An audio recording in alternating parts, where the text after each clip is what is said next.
Space is open to us now. We go into space. I've been holding my action. It's time to go. Welcome, everyone. We're the Dicks in the Dark, and this is Dungeons and Dragons. So, DM Steve can't speak. So, if you can speak, or if you can use your thumbs, hit the thumbs up. Make sure to subscribe. Ring that bell. Don't forget, leave us a comment, especially if you're here right now live. But even if you're watching later on, let us know how you like this. Share the stream. And anything else that you can think of that is a positive YouTube thing. If there's a hype button on this stream, hit that hype button. I've been seeing the hype button pop up on YouTube lately, so do that. This is Dungeons and Dragons, Up, Up, and Away. Episode 3 of Season 4, but don't worry, this is kind of a self-contained episode, so you can jump right in if you're new here. Right? Okay. Right. Okay. How are you Well, guys doing? it's I'm clearly kind of having some Yeah. issues here. I'm feeling a little, if the weather is way up there, I'm way down here under it. But I'm here for Dungeons and Dragons, and hopefully we can get through this thing together. Dungeon Dan, how are Yo. you? I'm here. I'm still going for now. Excellent. That's good. I've got my homemade nachos. Ooh. Is that dinner tonight? Yeah, that's what I've been kind of Is like. there just, like some ground beefs in there and stuff? Well, what or- what it is? It's what's three the different ingredients? So we've got 3 different layers. So 3 different types of tortilla. Right? Oh. Yeah. Because I have 3 different types of tortilla just hanging around here. So I have put three different types of tortilla in there. Okay. That's Nice. how you I've do got it. some refried beans. Okay. Some Yeah. turkey, refried. some turkey manwich What? because manwich is basically chili.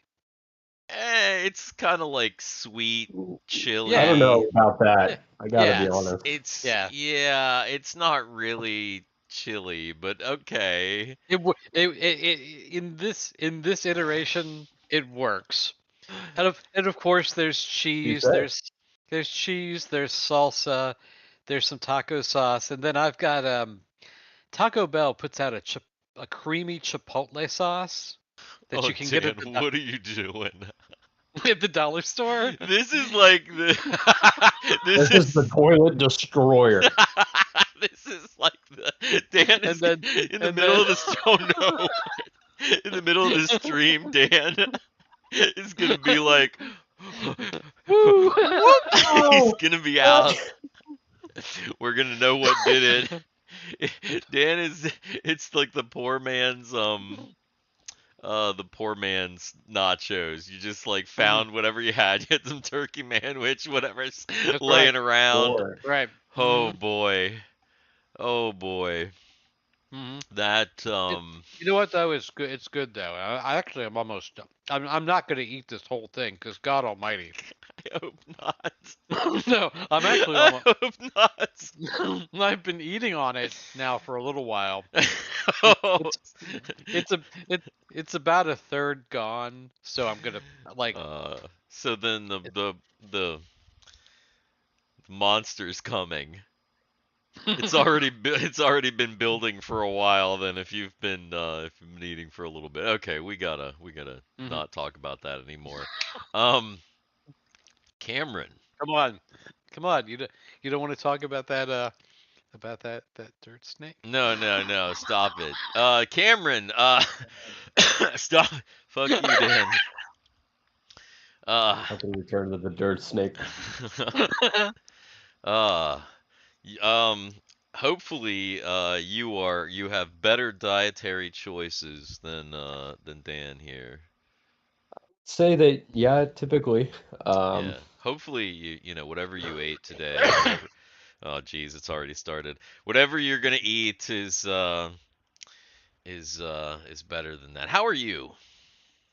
I'm a little tired. I got back from my work trip for this week around noon. Then I slept a little bit. So, little groggy still, but I think I'm excited to play, get back into it. I did not get a chance to catch whatever you guys did last week, although Dan was kind of relaying to me some of the craziness. Um, so yeah. Yeah. I just realized I'm like, Are you having issues? well, I just realized that I've got a really wide view here. Um, that I don't. I gotta tighten it up a little bit. That's what she said. Oh yeah. Oh yeah. Oh yeah. That's pretty good. That's what those Kegel exercises are for. There we go. Yeah, see, little tightening on my face a little bit so you can see me. So you can see my sleepy eyes and my you can get a peek at my ice pack underneath here. Yeah, all that stuff. Good, good. Okay, here we go. All right, let's get over to the main game here and of course you can see that last time we were on Lost Big Asteroid, and Argyle and crew, Drake, Fizz, Nectosha. Who else was in that last game? It was Was that it? it was the War The was War. also there. The War. That's right. The War. They had their big. The War. It was Yeah, yeah. the War. The War. The War. They had their big adventure in Lost Big Asteroid, which is kind of like Space Vegas. Uh, Lots of hijinks. Almost lost the Ganger 3, but pulled it out in the end. And on our longest stream ever, go back and watch that if you missed it. Fun episode, kind of a little side story. But now that Argyle is back, Thawar is back, the whole crew, they've got to get to an important mission, the Salvage mission. But before we talk about the Salvage mission, we've got to look at your world here. We also need to roll a vibe. Oh, we do. Holy crap! Because Garrett's not here, we almost forgot. That is gonna be. Geez, you caught it just in time. That's gonna be a D69. Who wants to roll it? Sure.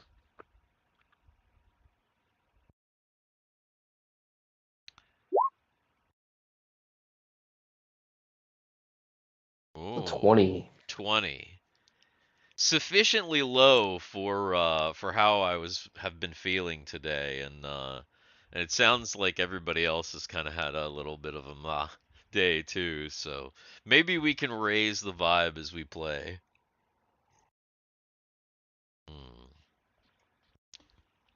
All right. So as you can see, our world, or well, your continent.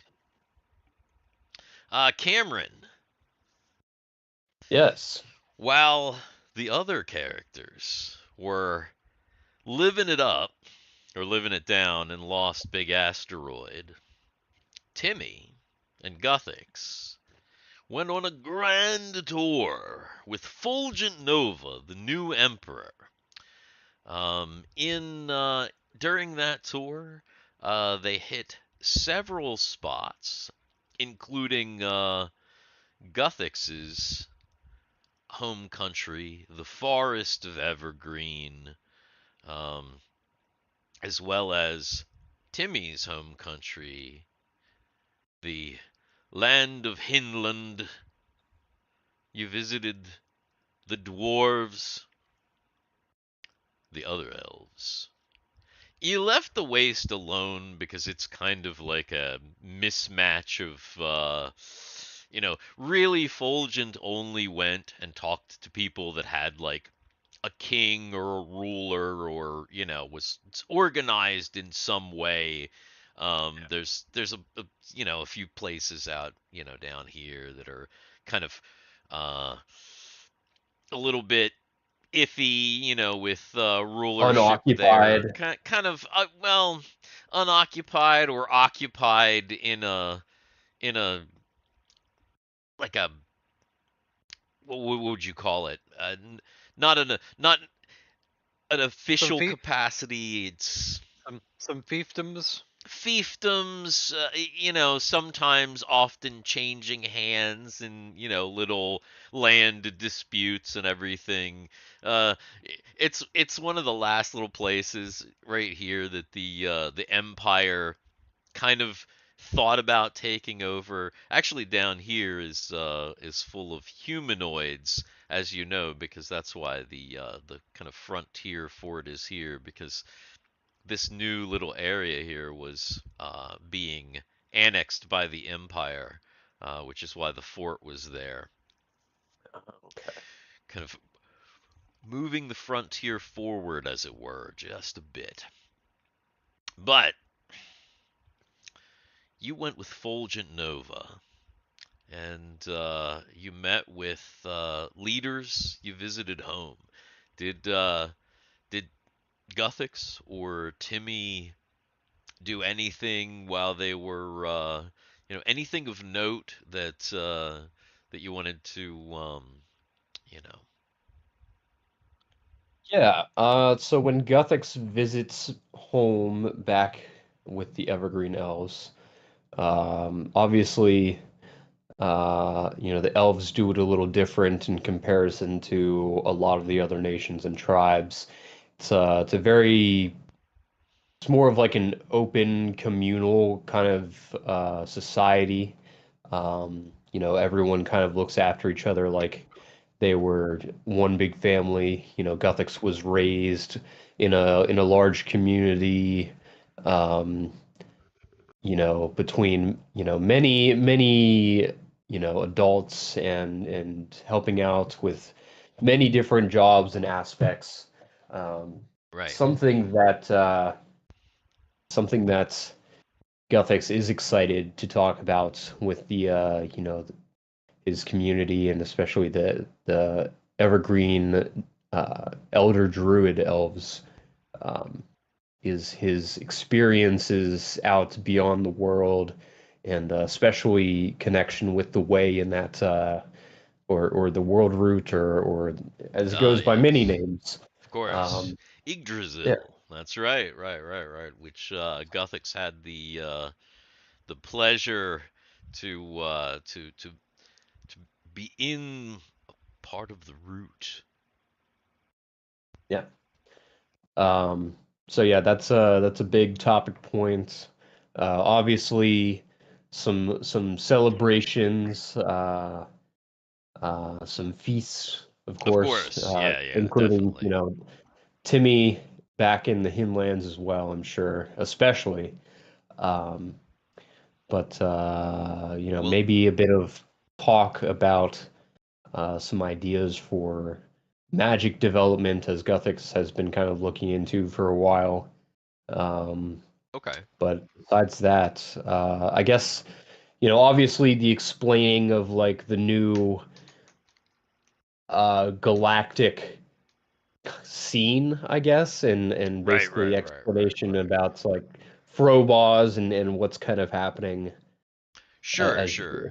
Yeah, I mean that all that makes sense. I guess Well, let me ask you this: did a Froboz's representative go with them? yes. So here's how that went. Basically, it was Fulgent, Timmy, Guthix, Thorben Cal from Froboz's, Thorben Cal's like little entourage, the two like little guard guys that were with him, Yeah. some guards for Fulgent, some Imperial guards, and that's pretty much it. It was a pretty small party. You were in um that pod, like the white pod like ship, Thorben Cal's ship, which is essentially about the size of like a shuttlecraft. So it's like either a really big van or like a small Winnebago, right? And that's what you were flying around in.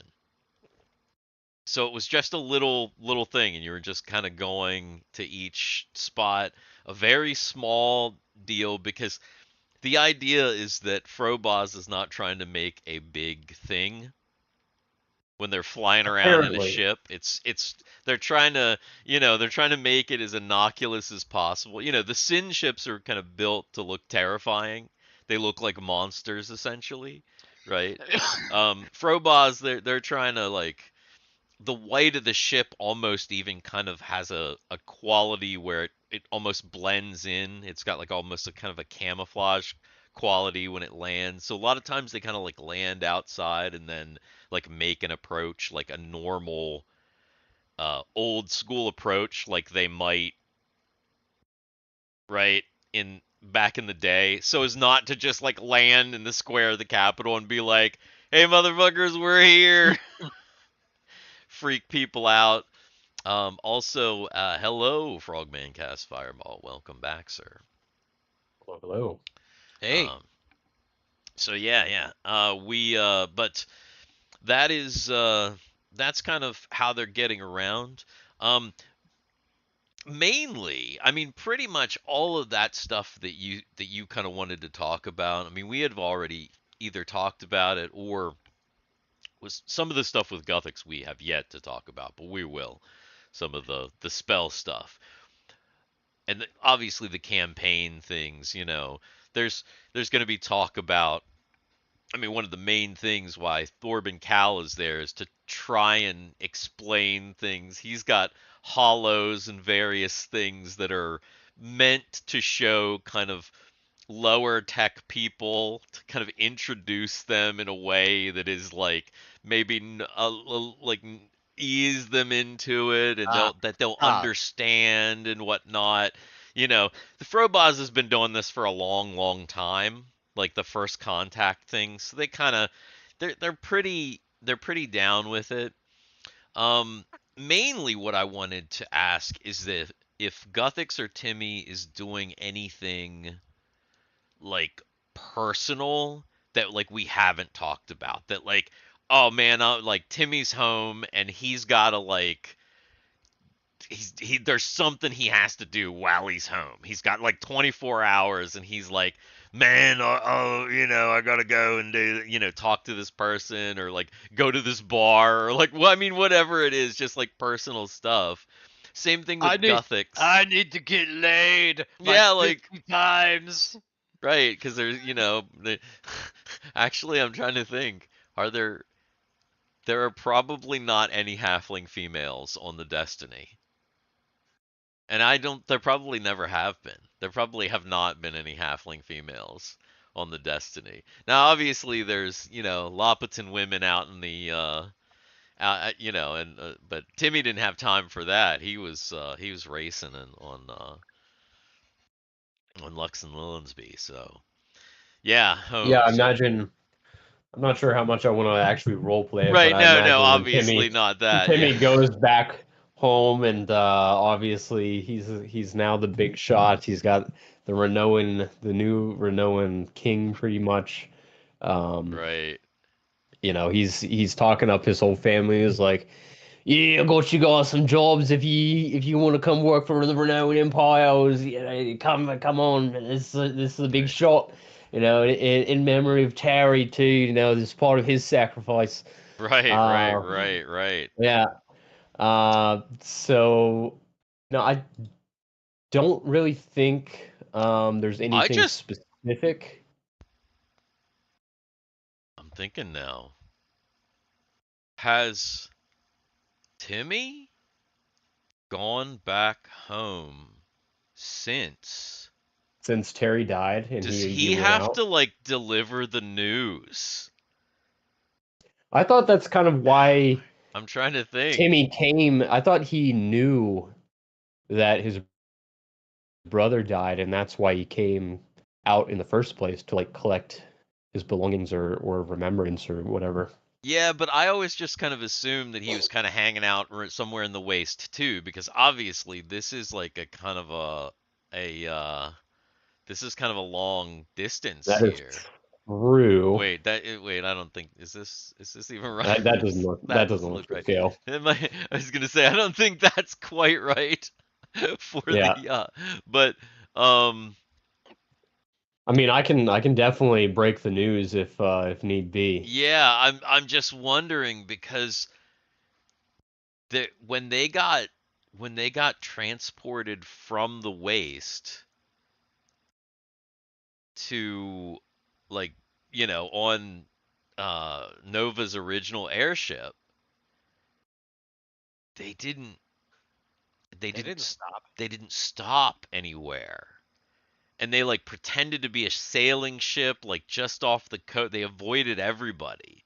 So yeah, I feel like Timmy actually might actually have to break the news to his family and everyone else, and so there's Ooh. probably a whole lot to to do. But I just wanted to see if there was anything, any kind of little thing that Little flavor kind of things that yeah, actually. flavor thing that you maybe you wanted to add. Also, Garrett, who is not with us tonight, obviously, is in the chat. Says, "Where's Hin on that map?" And it was a little bit down, so I moved it up for the stream so that you could see. It's down here.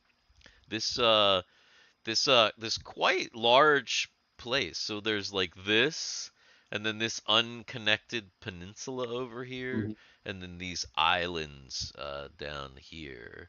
The halfling folk, good sailors, even though they couldn't sail out too far, because as you know, out here, past land on your world is very, very tumultuous sea, which is important for this particular game. And I So, imagine the dwarves, after hearing the news, after hearing what's going on, they're just like, "Fuck everybody. We're going underground. Goodbye." so, I think there would be a huge divide because so the that's dwarves actually being yeah, so engineering inclined. that's actually the thing about the dwarves is that of all the places that you visited, the dwarves you saw the least because almost all of it is underground and you only went like just like a tiny bit underground. Like all these mountains right here, when you're like walking, when you're like traveling over them, or if you like fly over them, they look like completely uninhabited because all the cities are like in. Hmm. They don't have any like like top cities because they're not really super welcoming to outsiders. And as you can see by the map, it's not easy to get in to the dwarves. Yeah. Like it's not they're not really it's pretty tough to like they're If you're on if you're going by land. if you're going by land, yeah, right. I mean, it's but even if you're going by sea, you kind of get up here and then there's like you got to hike into the mountains and then there's Hmm. nothing and you don't know where to go. Yeah. Um so but yeah, the dwarves you barely saw anything. That they were somewhat welcoming, but also very standoffish, possibly a little bit xenophobic and racist. As dwarves, Of sometimes course. tend to be. insular and all that stuff. So, yeah, but yeah, you had pretty well. You had mostly good, positive interactions all along throughout that. But now you're back, and The only thing I can think of flavor that I was interested in, but I really don't think Guthix is high enough level with yet, okay, is there's like some kind of spell or something that is basically like at some level, I think it's like level 6 or 7, that like you can pretty much teleport to any known plant across like there's a weaker level spell where it's like within a certain radius, but then there's a higher level spell where it's just like anywhere in the universe where you know that there's this plant. right. Yeah. So I Yeah, was thinking yeah. of just like some kind of I don't know, if I could just have like make a spell that makes a plant like impossible to die, or kind of like the fungal touch kind of spell we worked on way back ago, but I never Mhm. really ended up using. Right. That kind of thing. Yeah. That's something we'll probably have to talk about, like, in depth off stream, so that we Sure. can kind of work out the details of spell stuff or whatever. That's I kind of was what I was figuring. Yeah. I was more asking about if, Guthix or Timmy did anything like specific, like personal stuff, Social. Yeah. Yeah, just whatever. Like, oh, Timmy has an old girlfriend that he went to like go see or whatever. Or like, Guthix has to go fuck a tree. I don't know. No, I don't know. Alex No. has a big orgy with Yeah, his commune. right with his family. If Yeah, everybody's family. everyone's family, and and these elves those elves get down with it. they They're get kind of down. freaky. See, that's why the other elves are the other elves. They're just like those elves are those horny elves are fucking weird.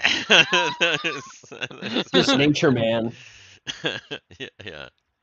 Those hippie elves. Those Yeah. hippie elves are Those weird. hippie elves, man, they go hard. They're wild. True. Oh my goodness. Very, very, very true. Well, the question is, was it a recruiting trip as well? For the I mean, Evergreen Elves,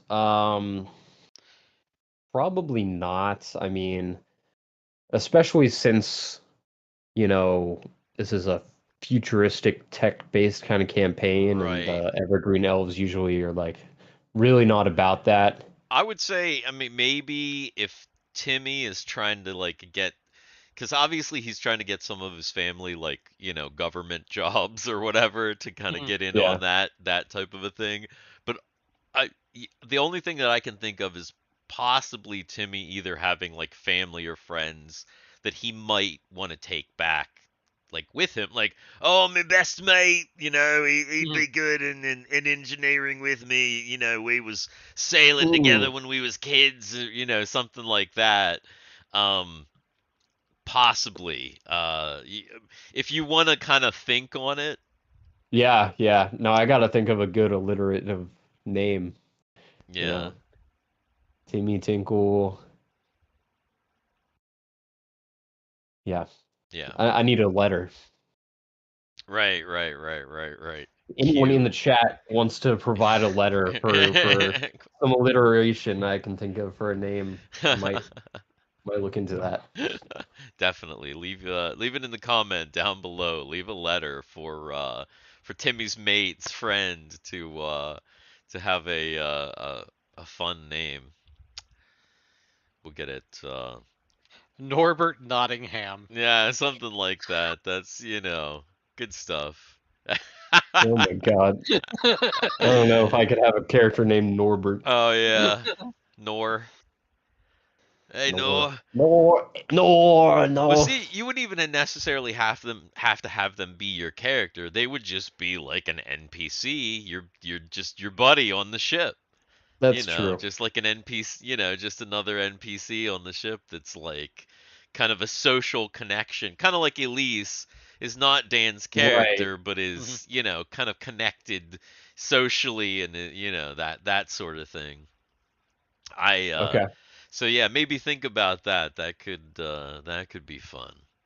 You know, Um you could get a female hen, Belinda Bedfellow. oh no, Belinda. that that sounds like what is her profession, Dan? Oh, you know what her profession is. Sounds like Belinda be you know She's oh definitely a boy, bedfellow. bedfellow. Yeah, yeah, sir. Oh my goodness gracious. She's the lady of the night. Yeah, yeah. So, as you know,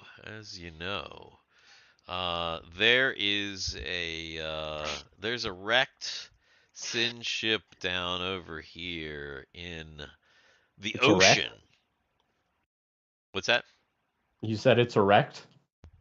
It's a It's erect. That fucker's harder than hell. I mean, it might be. I am. No, no, not yet. Maybe later. No. So yeah. Your mission today is Vicky Viagra. yeah.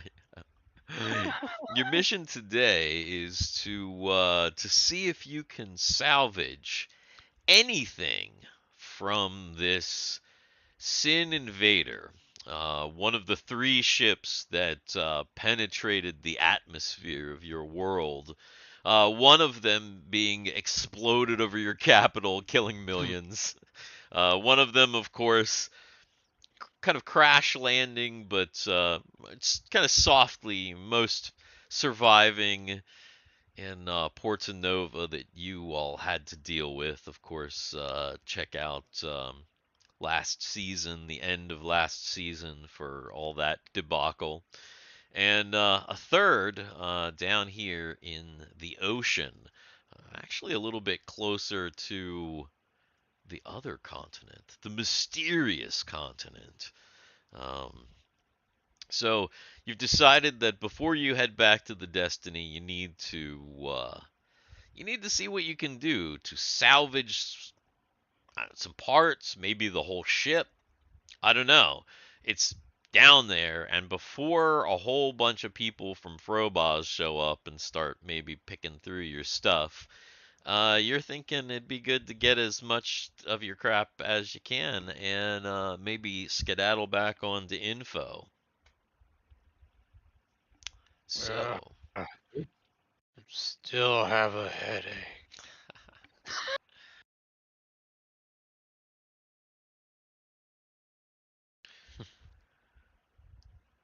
me too. Uh, So who oh, so who is on this mission? So I know I'm taking Argyle, and Argyle somehow talked Brady into going. Oh, that's right. I totally forgot about Brady. I So totally Argyle, forgot yeah. that Brady was gonna be on this mission. So Argyle talked Brady into going against his better judgment. Brady's gonna go. Okay. All right. So Brady then. All right. I'll have to remember that. So yeah. So Argyle, Brady. Um, Tonalana's around. Uh, Timmy and Guthix are back. Thawar has to go, and now that he's back and Fulgent Nova's back, he's got to go with Unk and see if he can start setting up the new government in Porto Nova with Chud and some of Chud's kin. So they're gonna do that. Nectosha, after being exposed to technology for the first time, realizes that he is highly, highly unprepared for the future. So he's going to do some training with some of the, like with Elise and some of the people, some basic Frobaz technology training to kind of get used to using multis and all of that sort of thing. So they're not going to go. They're a little bit busy. Oh God, you have to tell Cameron what he's wearing. Oh, what Nectosha's wearing? My God. That's right. Did you see any of the last? You didn't None of get a it. chance to watch any of it? No. God. Yeah. So Nectosha has kind of a long leather robe that is it's a long leather robe that kind of looks like a cross between a Western duster and a Jedi robe, except for that it's got like a great big like kind of horsehair mane Oh shit. that like goes all around. And yeah, Nectosha is now herd husband of the Hoshi Aquini cult, or Hoshi. What is it? No, he's the he he made it with a horse lady. Yeah. Nice. So Let's go, Nectosha. yeah. That is actually going to give him some bonuses. I don't know if Garrett's still watching, but it's for now that he is herd husband. It's going to be kind of like he's a priest of that church. So basically, like anytime you guys like go to a planet or whatever, and it's like that chapel is there, he could like go and ask for help or whatever. By the same token, if he's like near one of those chapels or whatever, and they asked him for help, he also would be like kind of obligated to give them assistance. But You mean he can't say nay? yes, he cannot say nay. Without dissolving his herd husband ties and completely angering the entire cult, turning them against him. So no, he wouldn't want to do that. He needs to he stays well in their graces. But yeah, so they, if he needs like healing or anything, he can go to one of those chapels. And as long as he's got his leather strap that that that it's the it's his marriage certificate. It's like this long leather strap. Oh God.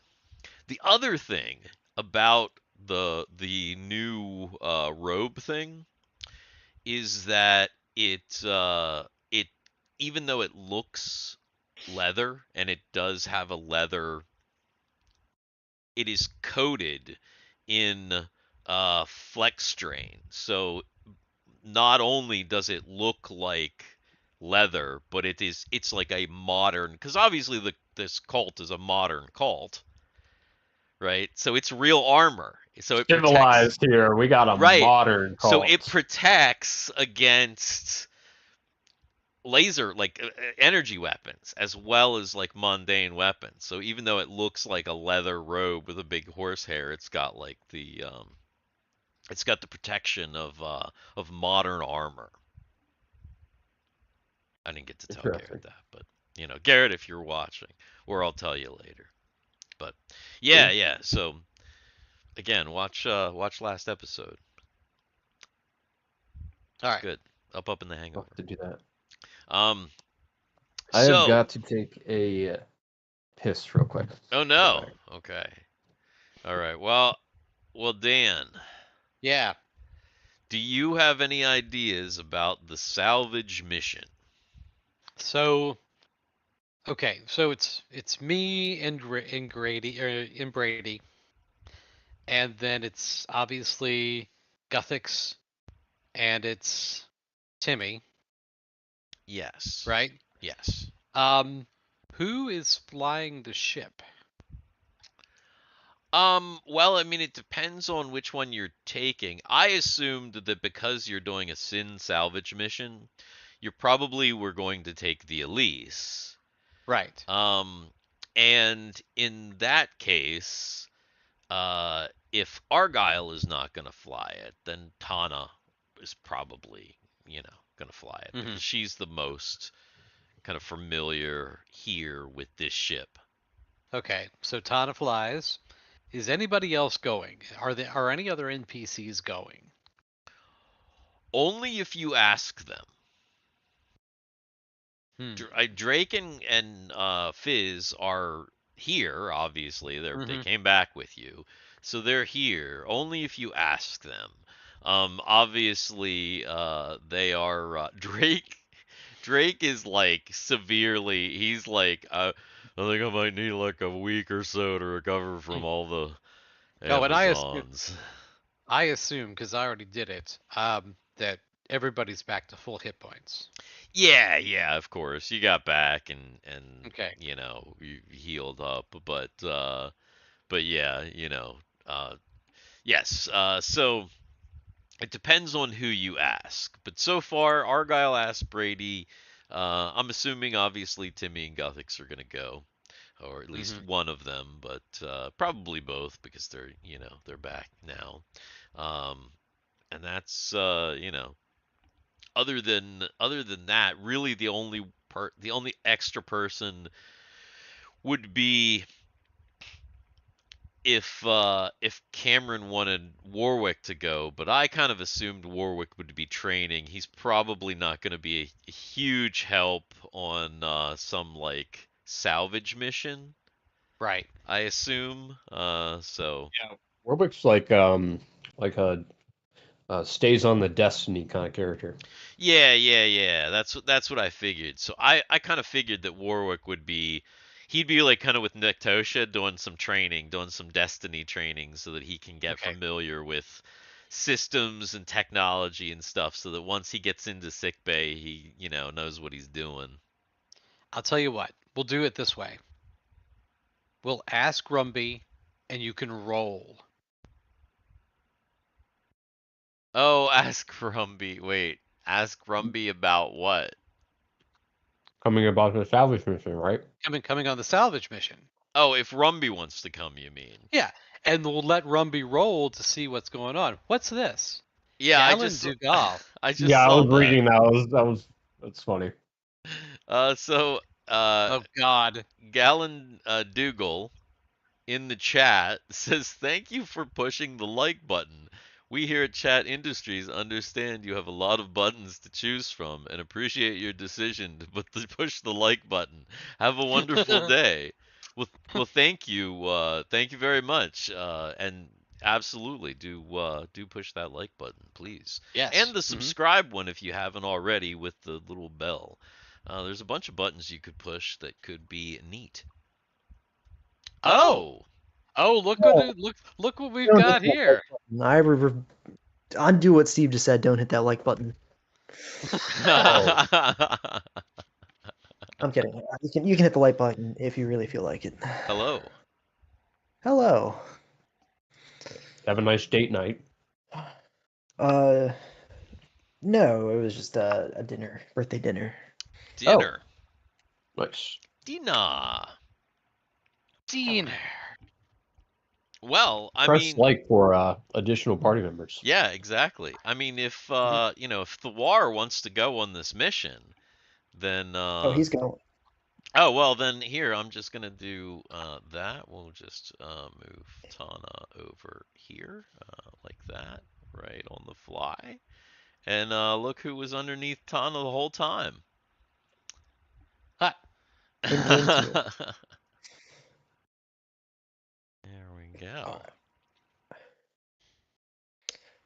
But yeah, so I say we ask Rumby and let the die decide. Yeah, where is my Rumby? Let's see. Somebody else roll though. Roll me a D8 for Rumby vision. Let's see. Notepad, Rumby. Where is he? All right, so D8. And I got an 8. Where is my Rumby thing? Where are you? Or did I? Where's Oh, Rumby's you know thing? what? It's not on my phone, is it? It broke off when we were moving him while he was a statue. Yeah. That. Where did I misplace Rumby's? Um, What was the vibe today? it was Oh, it was 20. low. That was a low vibe. Oh, there it is. Okay. How have I misplaced Rumby's thing? This would have been a good idea if I actually had been How do you prepared for misplace it. the sheet? Is it a physical sheet? No. It is. I thought it was either a note on my phone, which is where I thought it was, or a notepad on my computer, but I'm having problems locating it right now because I didn't think that I was gonna have to roll for Rumby, and yeah, I'm like now I don't see it. I'm like, where? Oh, wait, I found it. I found it. It is on my phone. Random Oh Rumby God. generator. Okay, well I rolled an 8 for Rumby. Oh, okay. Well, all that for Rumby. Rumby makes a rude gesture or inappropriate noise. All right. But that doesn't answer the question. Exactly. But that's what he does, so he doesn't answer the question. Which I'm gonna say is probably a no. Okay. Yeah. Okay.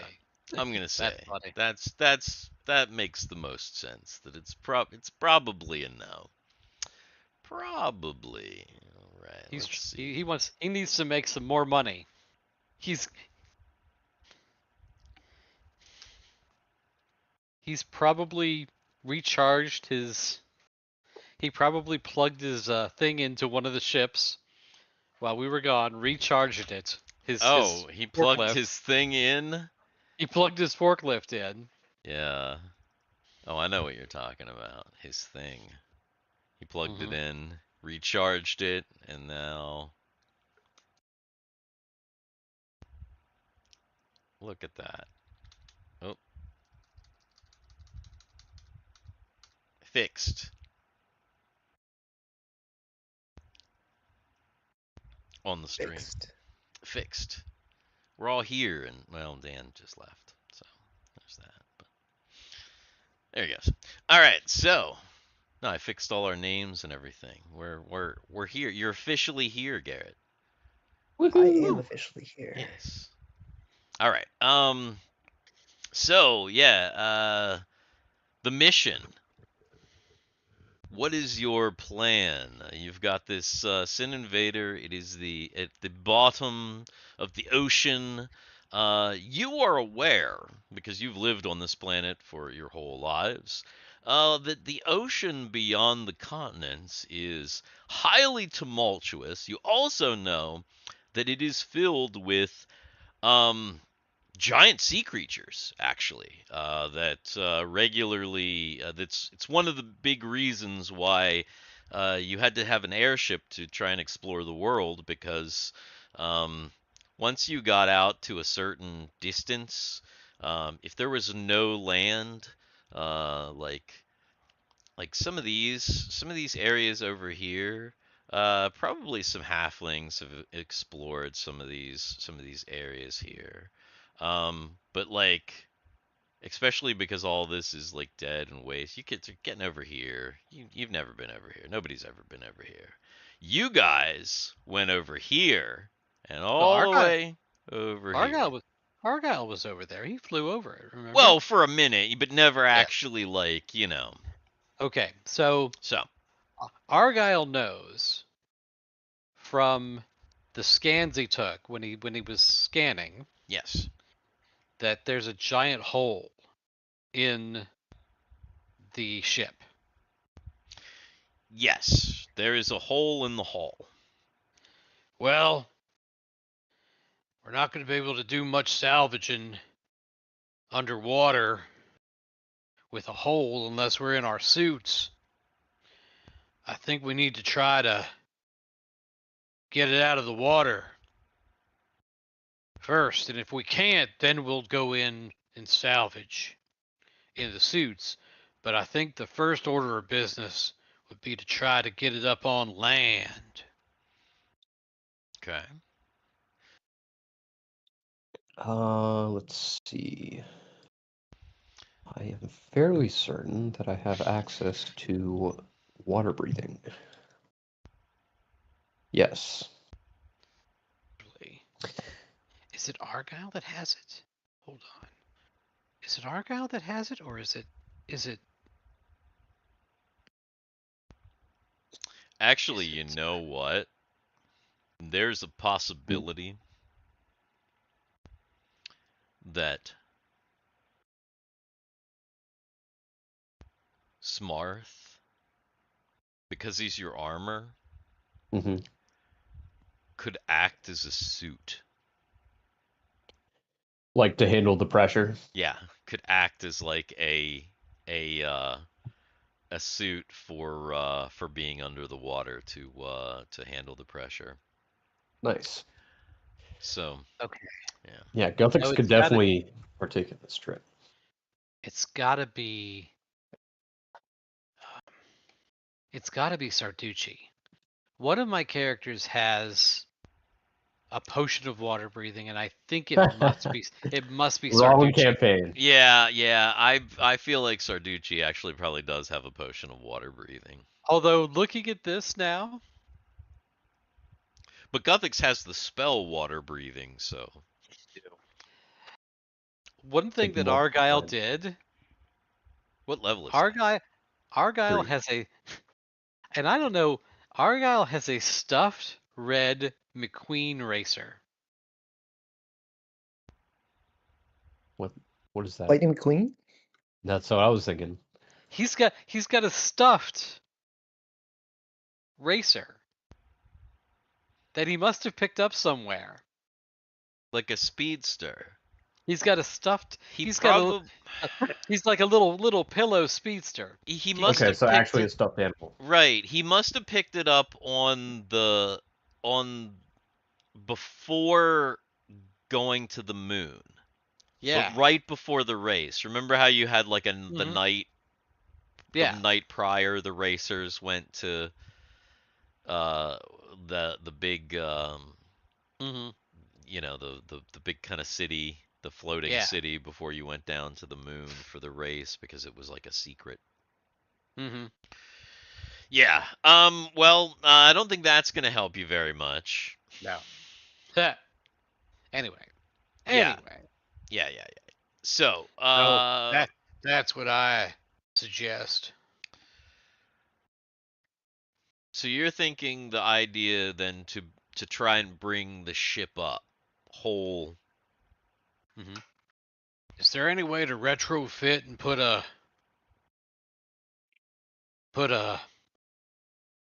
attach cables? Maybe that's what we can do.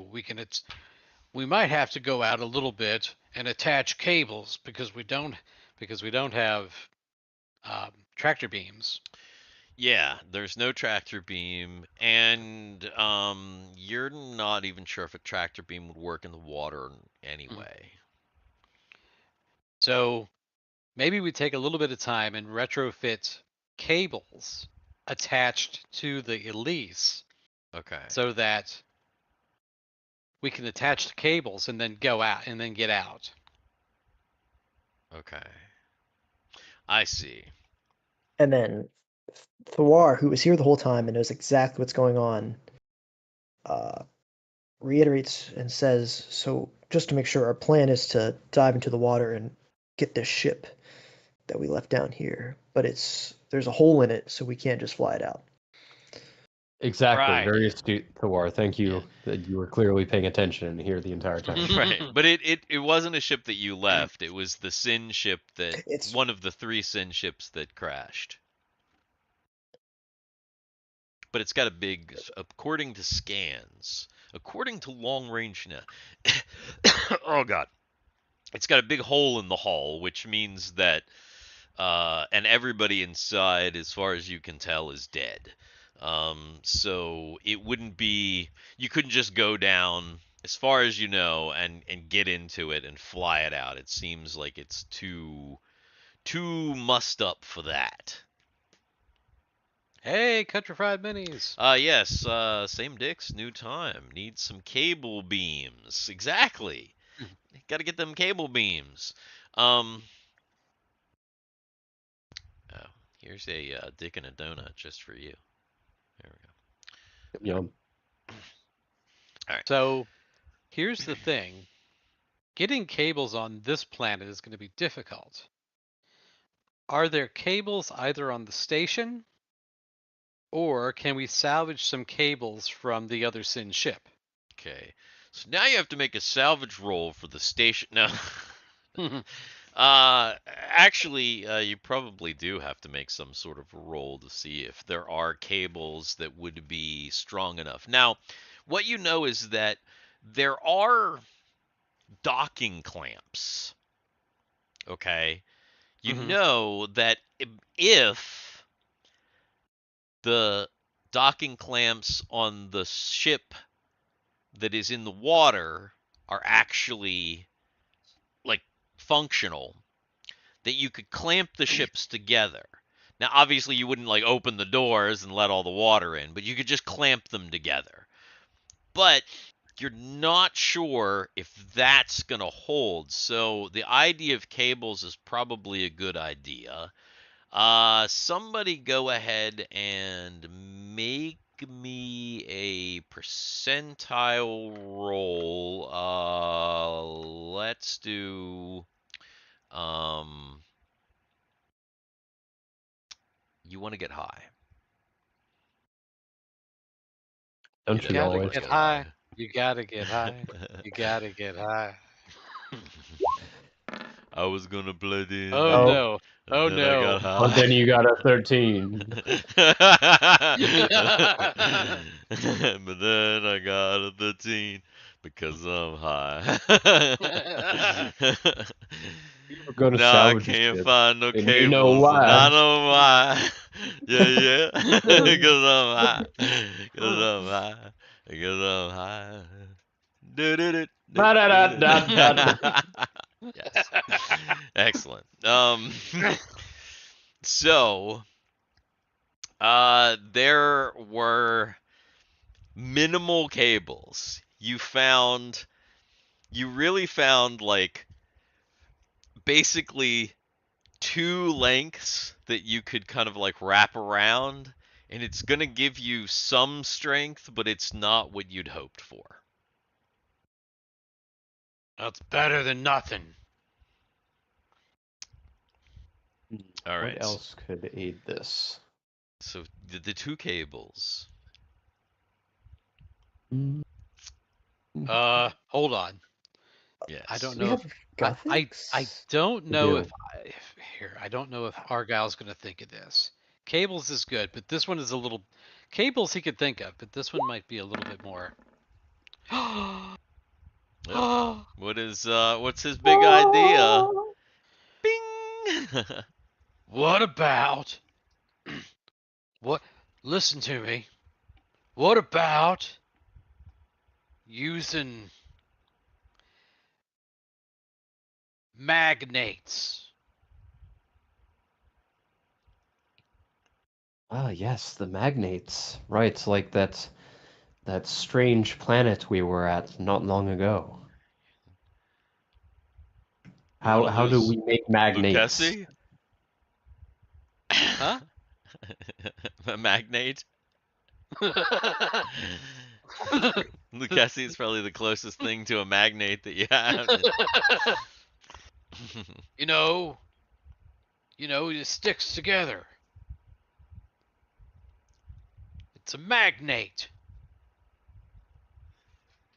Level. Oh, he's talking about magnets. Ah, yes. Tanalana. Well, That's what I said. Magnates. We have something like that on the ship already.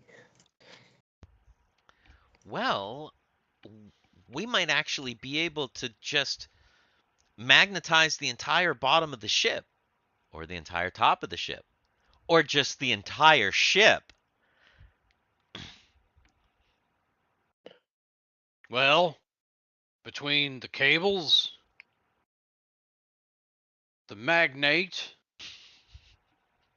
and the docking clamps, we might be able to get the ship out before we start salvage operations.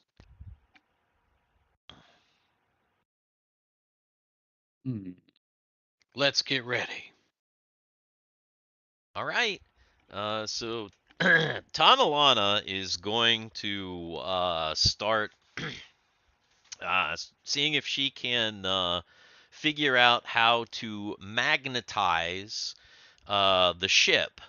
And she's going to ask for Timmy's assistance with that. So Timmy, if assuming that he gives Tana some assistance.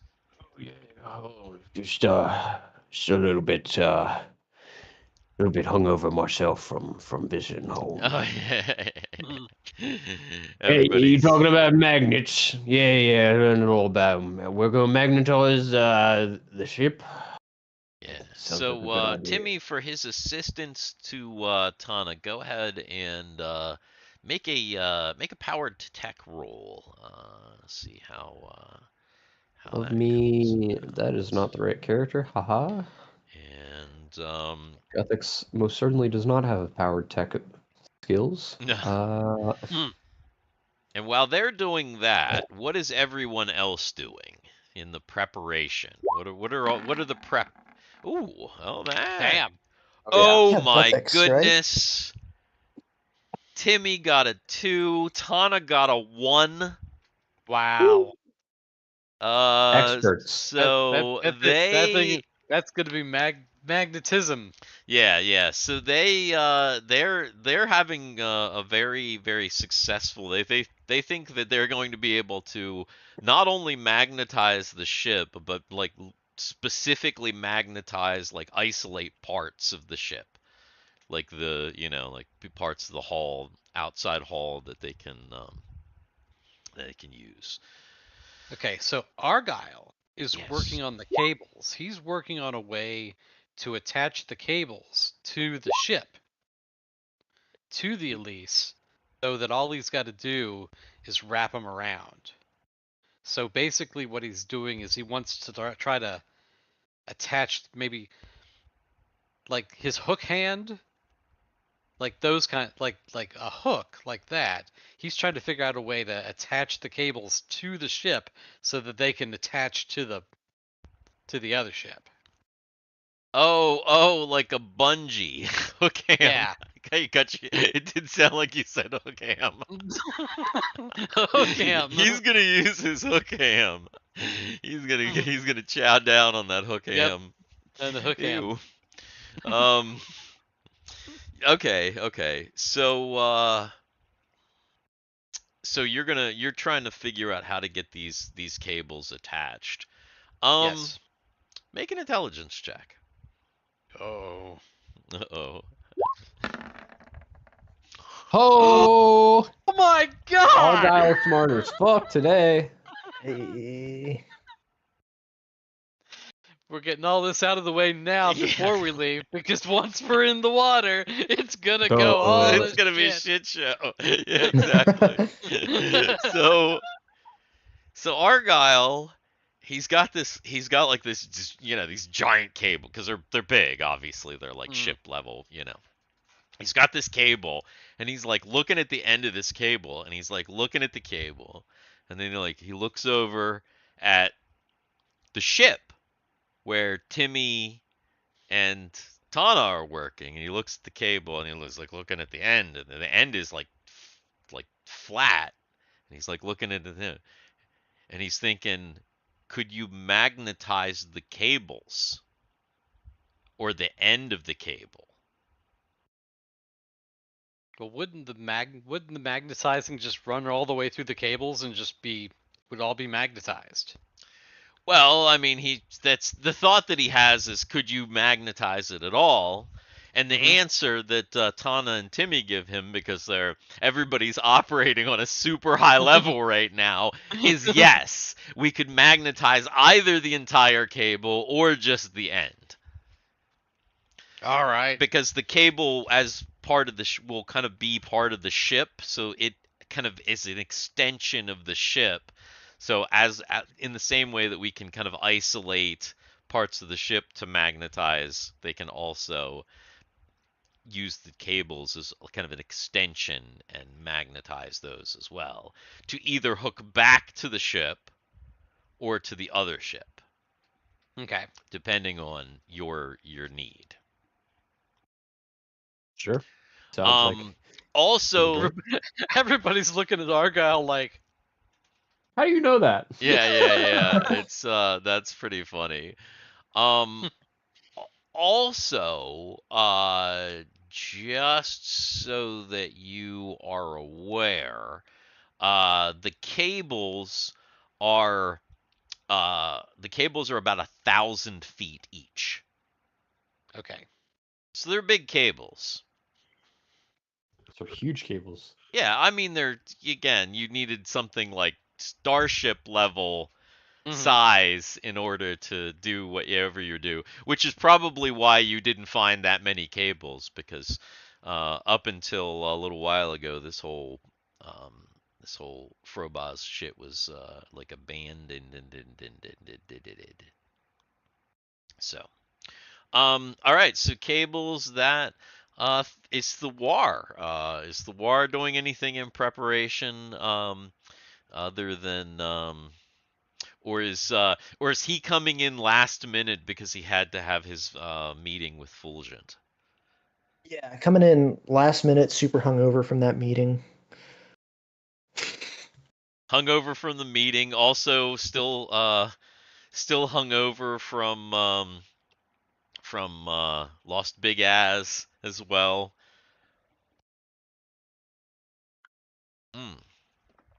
Oh yeah. Didn't the War have it rough? Didn't the War have it like one of the roughest hangovers? Yeah, he did. That's what I thought. All right, so Thwar's getting there last minute, doesn't know what the hell's going on. He's just like, hey, I can help out. Everybody make sure you've got your spacesuits. We're going to need them underwater if we need to go outside. Nah, I'll be just fine. Yeah.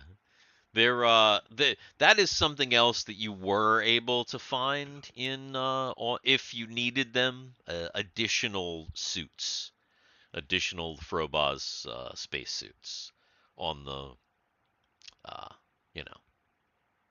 on the base. Brady is already in his. So that all he's got to do is just put the helmet on if he needs to.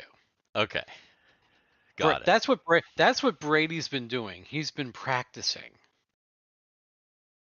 Practicing with the suit tech, because he doesn't know it. Okay. Gotcha.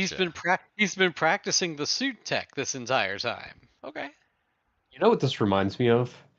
There was I want to say it was like an episode of House. Yeah, it had to have been an episode of House because it was a weird fucking.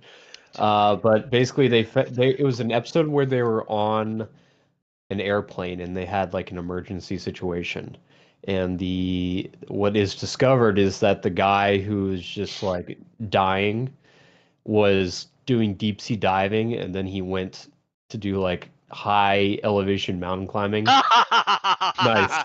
Very nice. It's never lupus. I was wearing that shirt yesterday. It happened to be like literally just sitting on the floor next to my desk. Hell yeah. Yeah, I love House. But it makes me think, like, if we're going into space and then going into the deep sea, the pressurization difference must be insane. I wonder if Oh. we have to like do something about that, or if we can just magic that away. But So it's actually a good point. And here's the thing. I feel like Guthix probably would think of that because he's like a nature guy. So he understands the forces of nature. He understands like, listen guys, the fucking water is like no joke, especially like here on Valarca. It's crazy. yeah, So here's the answer for that. As long as your force fields hold, as long as you have force fields, you are good.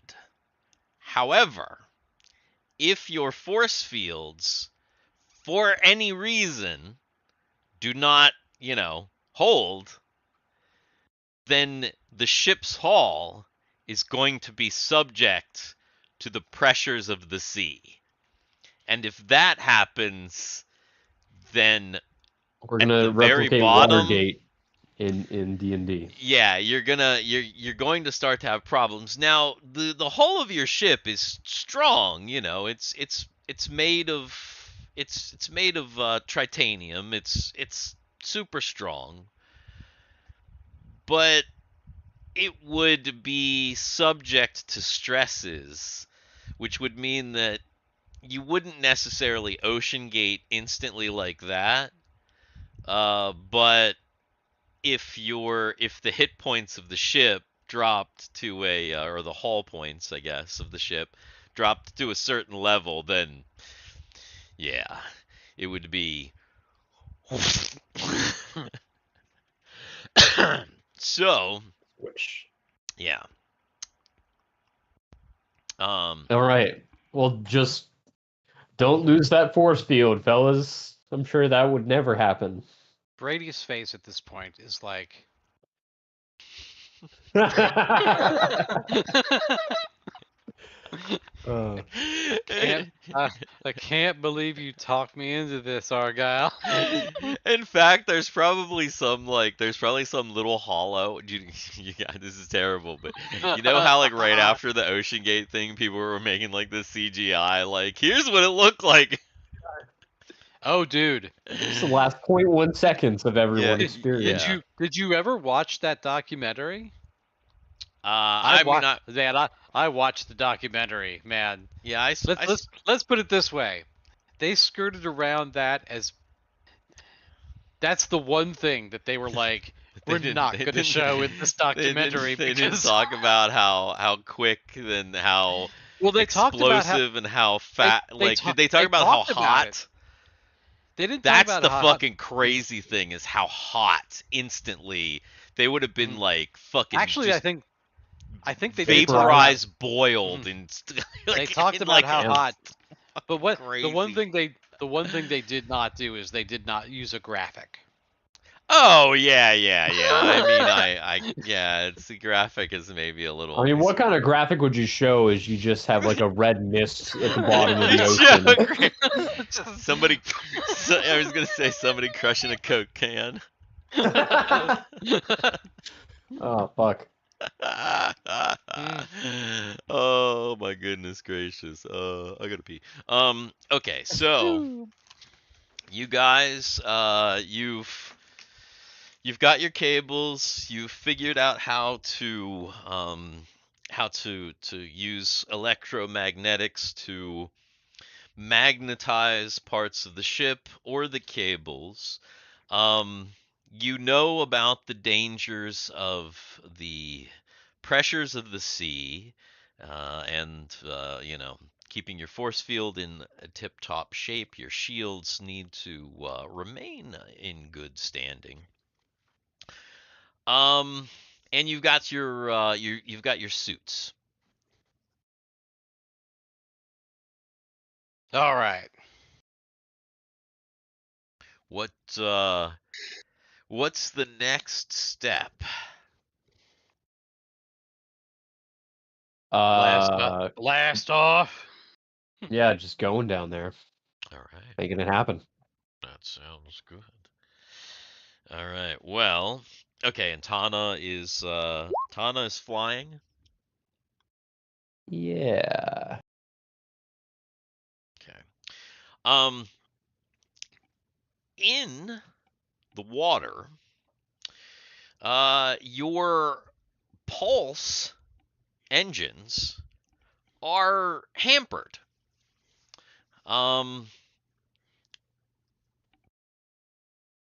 In space, you can obviously fly very, very fast. In the atmosphere, you can even fly pretty freaking fast. But in the water, your speed is way less. The pulse engines underneath any kind of liquid, you can fly in the water, but you can't maneuver in the way that you can in space. Like you can't just like fly like a 10,000 miles in a couple seconds or whatever. Not not something that works or whatever. I don't think that was the right number that I just said. That maybe sounded a little bit crazy, but you understand what I'm talking about, right? Yeah. Yeah. Yeah. So I yeah. think the best thing to do would be to fly to where we get the signal, where we know it is, Mm-hmm. and then just lower ourselves down straight. Okay. So then there's a question there. When you say lower yourself down straight, um, are you going to lower yourself? Are you going to fly like nose down, or are you having like Tana lower yourself, uh, um, like belly down? Like actual down. Well, can we see if we go flat down? Yeah, you can see that way. Yeah, the pilot and the viewer, you can pull up any view in this ship. The biggest thing about the Sin Marauders is that the base models, which is what both of the ships that you have no rear guns. Okay. I don't know if that's incredibly important for this. So just giving you a heads up about that. Until the giant Until octopod attacks us from Yeah. behind. Exactly. So do we just need to sync with the ship, or do we actually need to propel? You well, that's you can probably. I mean, the ship is obviously has weight. We don't want to sink. We just don't want to let it sink, because if we do, then we're subject to currents. Yeah, that's what I was just about to say. If you sink, that's the big thing, is you're going to be subject to currents, and especially, out here in the open sea, currents are yeah, they're crazy. Also, when we get to the spot, what is the weather like? Ah, that's a good question. Give me just a sec. I'll have you guys do a weather roll. I'm going to do this bone rip here. It's hazy. Yes. Uh-huh. Oh my goodness gracious.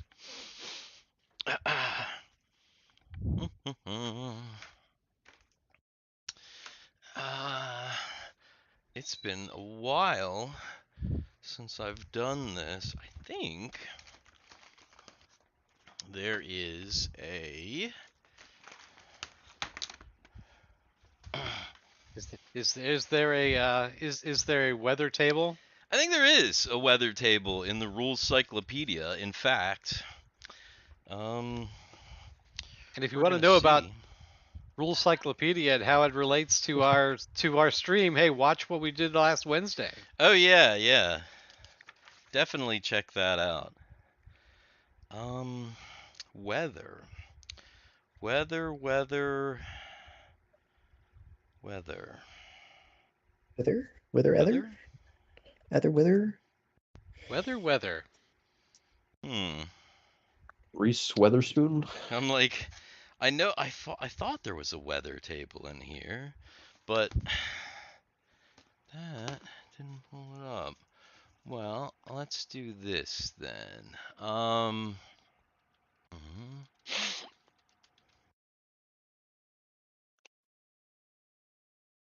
Somebody roll me a D100. Not me, since I'm a 86.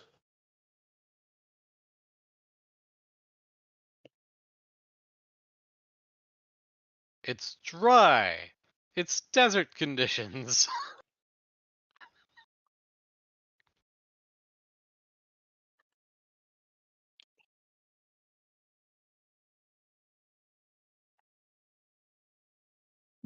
The sea has strangely evaporated out here in this very specific spot.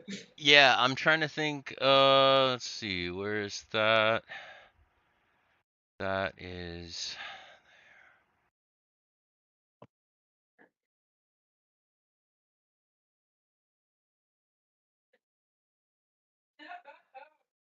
That's gonna be. Oh, yes. Ah, what was the number again? 86. 86.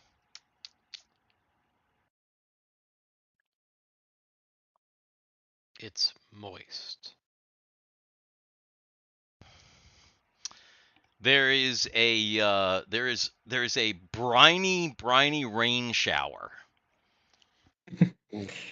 underwater.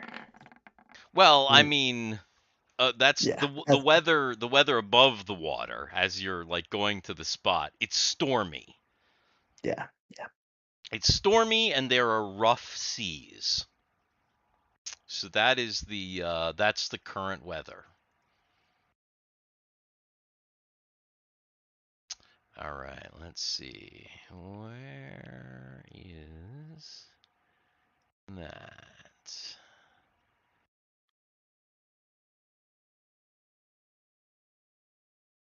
It's Pong. It's Pong.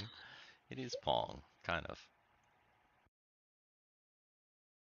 Is this above and below? Yes. Yeah, yes. This is above. This is below. So you see the ship down here below, and Is it? then Oh wow, that's tiny. the ship here above. And it is actual length. So here's sea level. Wow. Jesus, 13,000 feet 1,000 down. feet.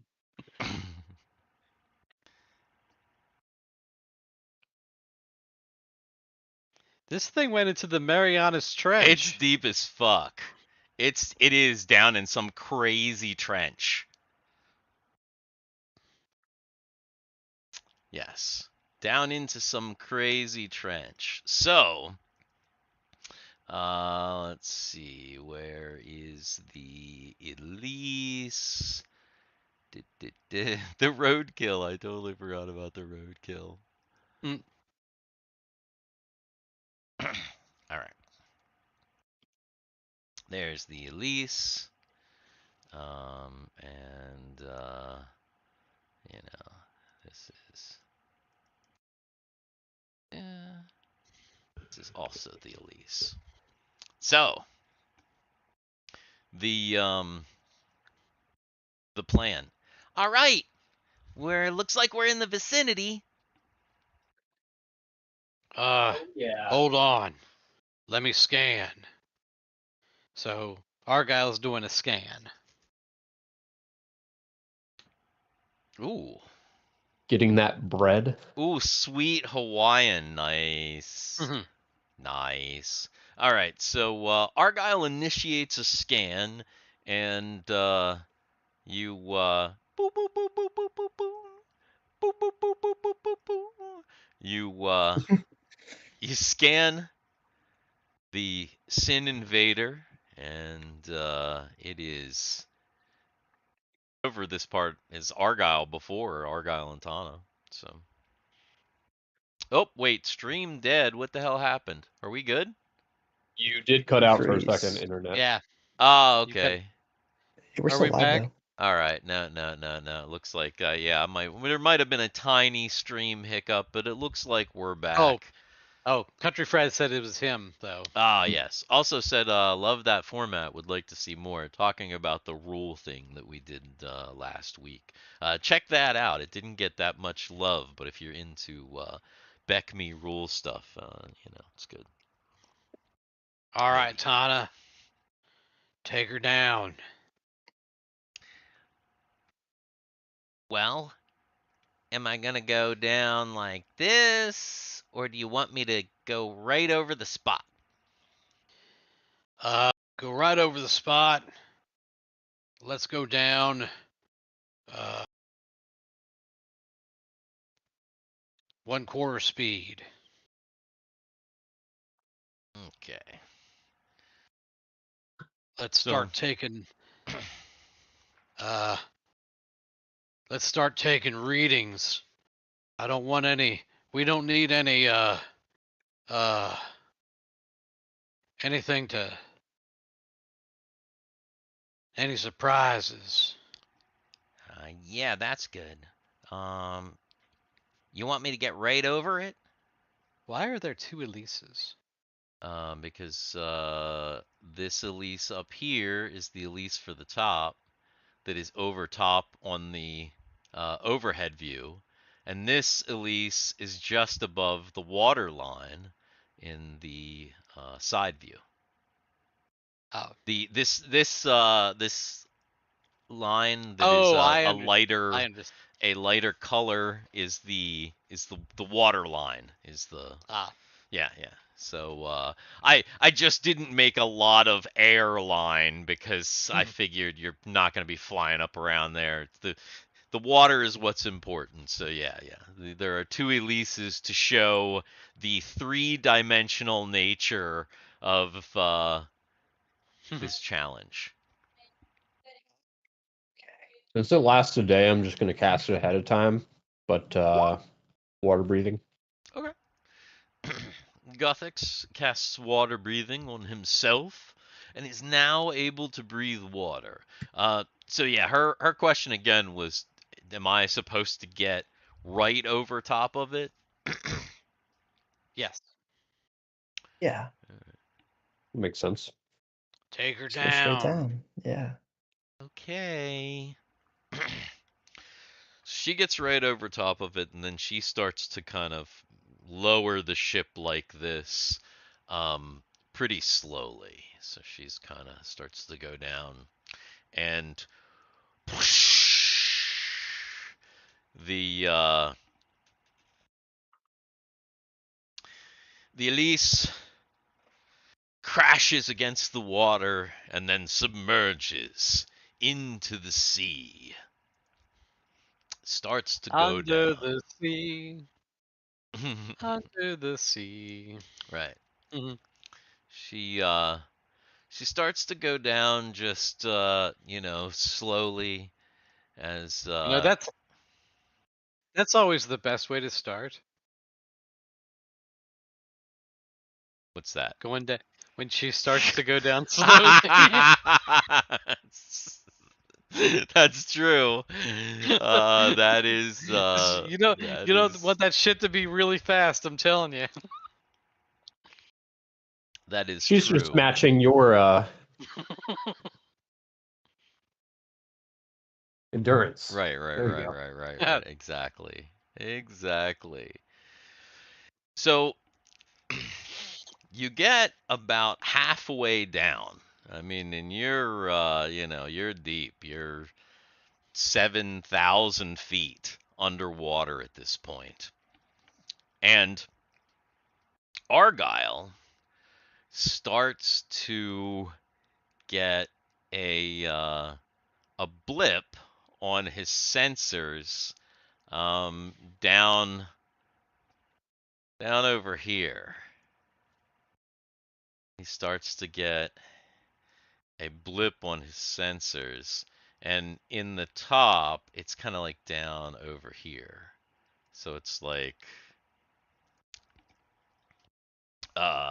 south, southwest of the down there, southwest of the Is of it a the life ship. form? Yes. Guthix, what do you make of this?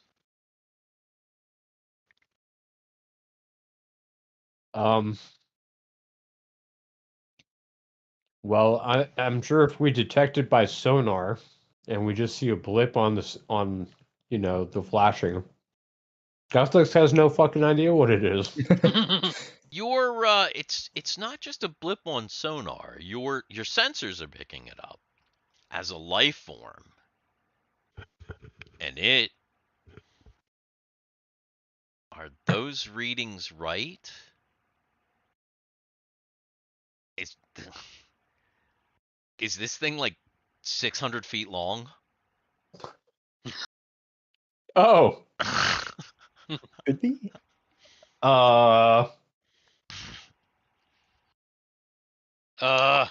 Okay, so it's got a database.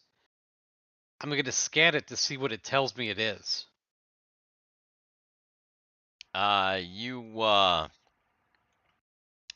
You quickly scan the database, and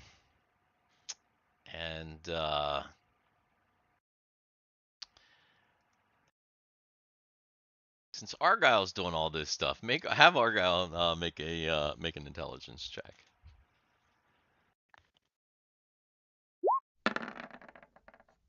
What the hell is this thing? You're not sure. Now Thawar is there though, and Thawar, if he is, I'm assuming Thawar is at a station as well. He realizes that Argyle is trying to check a database, then he could probably make a check. SQL query check coming right up. What is that? Intelligence? I'm gonna make one of these. Oh, boom, boom, boom, Wow. boom. That's crazy.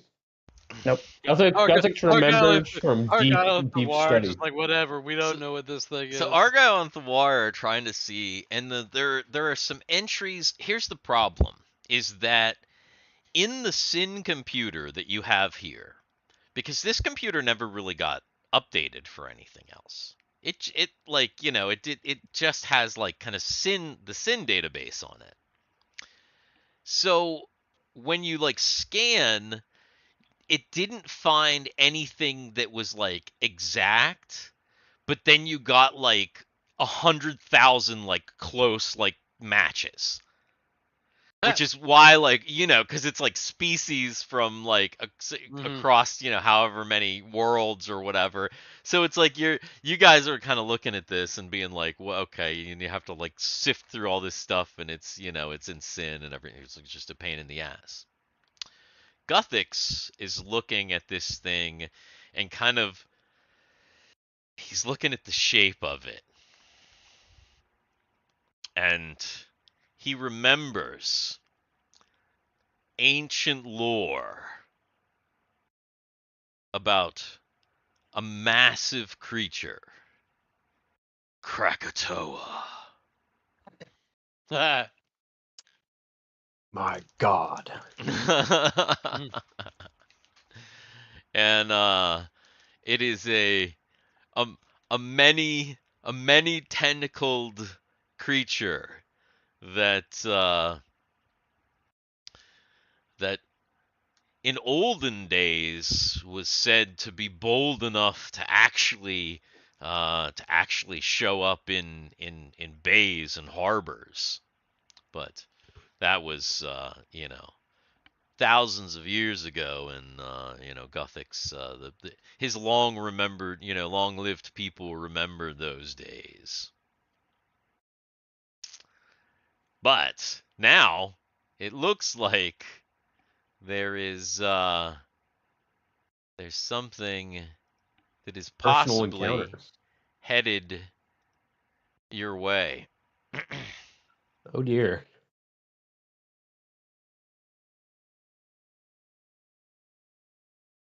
It's coming straight for us. Man the cannons. Tana, rotate so that the cannons are facing this thing. Here are the coordinates. Okay, so it is initiative, which actually it means it's initiative between because Tana is your pilot, so Tana's is the initiative that matters. Do you still want us all to roll initiative? No, it did actually. You guys don't really. Don't really need to roll initiative. And actually, do I even need the turn tracker up if there's only 2 initiatives to keep track of? I probably don't. And you go at the same time, so that's neat. All right, so You know, if you would have made that thing white, it would have been a cracker tower. so Tana turns. Just trying to ignore. Oh my goodness. That I for a second I didn't get that. Oh my goodness. Okay. So Tana turns the ship so that the front is facing this oncoming threat. But she asks, "Should I stop?" Keep going down. All right. Just keep the ship face toward it. Got it. All right. So I need the Is it within range? Is it within range? Yeah. Oh, I mean, I guess. I mean, it is is it within range. weapons range? Yeah. Yeah. I mean, you have your energy weapons. Now, you're not sure exactly how they're going to operate under the water, but it's definitely in range for sure. Argyle's gonna take a shot at it. Maybe he can scare it off before it even. Because it seems like it's heading toward us, right? It's not. It's not like just going. It's like not meandering. It's coming towards us. Oh, it's definitely coming towards you now. Yeah. Okay. As soon Okay. as I flipped up the turn tracker, that meant that it was locked in on your course. So Argyle's gonna take a shot at it. Okay. All right. So I don't know what you need me to do with that. yeah, I think you should be able to bring up the Elise, right? Let's see here. I believe Yep. you have access to the Elise. I do have access to the Elise. Okay, so Tana is going to she's continuing to go down slowly, so she's not going down super fast, and as she goes down, she's kind of like adjusting herself. Yeah. You know, to make sure that the cannons are kind of perfectly aimed. And this thing is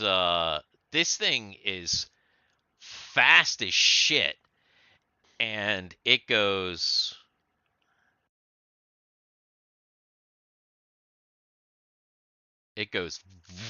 Woo! Ooh, yeah. Whoa. And it goes whoosh, and you see it on your fucking viewer, and this thing is titanic. It is massive, and I'm just gonna blow it up for a second here so you get to see it. But Oh my god. Oh my god, that's amazing. Nice. That's amazing. Real Yeah. actual size, by the way. it looks like it looks like it is it's a big boy. And it's headed in your direction. So Ooh, Oh! Oh, Oh! Oh! Argyle's like, boom! he's ready. Fire the Holy cannon. shit! Holy shit. All right. So Argyle fires the turbo cannons. They blast through the water and sear into this giant thing. Now let me ask you a question. Mm-hmm. Because I didn't get a chance to state this before you rolled, but I'll go ahead and ask you since it's you can make the choice since you rolled a 20. There's a giant head, and then there are tentacles. Were you aiming for the head? He was aiming for center mass, yeah. Okay, so you were aiming for the head, not the Mhm. tentacles. All right, all Right. right. Not aiming for Okay. the ship. The center, the body, the head Yeah. body, not Mhm. the Yeah. not the outer tentacles. Okay. So your energy weapons slash through the water and hit this thing. Immediately there is a explosion of kind of blackness that begins to cover the water and is like, oh wait, that needs to be. Is there a way to make that filled in? Can we fill that? Can I fill that in or no? Yeah. Isn't it- how do Well, the you- thing is, If you drew something. does that Yeah. make a difference? Because we're not going by sight. We're Oh going by yeah, I center. guess so. I guess it doesn't make a difference if it's filled in or not. You would just need to see the, you know, it's been a day. So, yeah. So there is now this kind of inky blackness around the around this thing, and not only can you not see it, but it's also messing with your sensors. Well, if we still aim for the center of the blob, I mean, we have an idea where it is. You do, Yeah. and it is initiative. So Tana's like, "What do I do?" Keep lowering.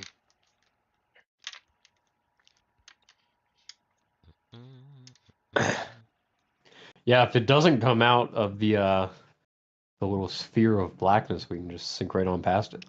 Yeah. Something Okay. tells me that's not going to happen.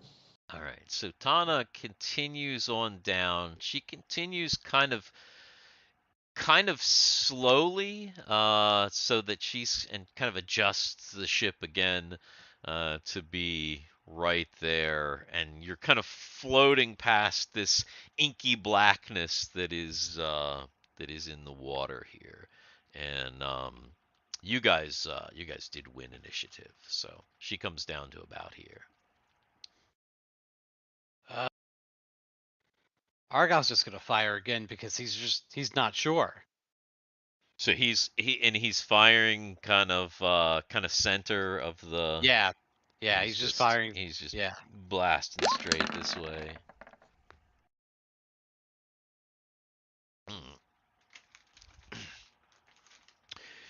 You you blast it.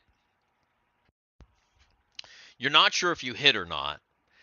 The cloud kind of kind of is disrupted somewhat, but not enough that you can see through it or your sensors can see through it. And then all of the sudden, this guy appears right there.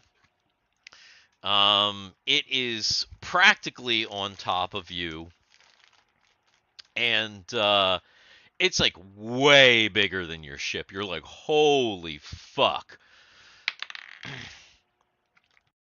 It tries to latch on to your ship, but Tana's still kind of moving down, and it like just misses, but it's like right there, like pretty much like right above you. Let's see. No, that's not what I wanted to do. Thank you. Can we tell what kind of damage we did to it? Yes. Now that it's out of that inky blackness, it looks like fucked up. You like one of its eyes is like just completely gone, and it's like there's a big giant hole in the side of its head, and there's just like this like kind of like just gross stuff just kind of pussing out from the head, contaminating the water all around you. And I guess that's gonna be initiative again. Actually, you know what? I could roll initiative for the Elise. Oh, you know what? You could probably, yeah, you could probably roll. Somebody could probably just roll Tana's initiative. Ah. Well, we're probably not going first this time. Well, she's not a terrible pilot, so 1 is actually not 1. 1 is actually 3 for her, so that's pretty good. Also, she's a halfling, so I mean technically she's a friender, but like they're halfling kin in a way, so you know, not bad. But she did not beat it. You see Timmy down there going, "What the fuck is this thing?" Yeah. Oh. Holy shit! What the hell? So once again, it kind of attempts to glomp on to the Elise, and it glomps onto the Elise. It wraps its tentacles around the Elise, and it starts to squeeze. There is a and while it completely explodes in a giant inky ring of blackness. It explodes? It explodes because it hits your force field.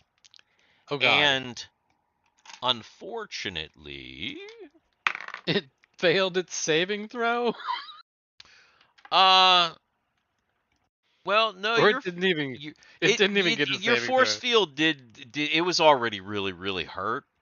Did not know that the force field was going to damage it, but unfortunately, it also means that your field, your force field took damage, and now you have less shield points. Well, it's pretty bad considering that's very important for this mission. Yeah, and just Well, actually, what are the shield points? Well, how many shield points do we lose? Because I've got the Elise up, I can actually do it. Yeah. No, I already did it. If you look, no, you didn't. Mm-hmm. It did change it on the sheet. It most certainly did. It actually even changed it on stream. You can see it. I'm actually looking at the sheet, dude. Yeah. Shield points, 38. What the 38. Oh, okay. Never mind. That's not hit On the points. sheet, Never- motherfucker. Shield points and hit points are hull points, totally different things. Shield points represent actual shields, your force field. Hmm. Hull points represent the actual hull of the ship. So your shield points have dropped. Now, as that is happening, you're also kind of losing. You're losing the ability to scan the inky blackness is crazy, and Tana's like, "Do I keep going down?" Slow it down. We don't want to hit the bottom. Let's slow it until we get out of this ink. This stuff. Okay. Does anybody want to take a sample of Oh, yeah, this? you just put it down. Sample She ink. Thank you. she lowers slowly as you start to come out of the inky blackness. You realize there's a second one of those things on your scopes, Ah! and it's initiative.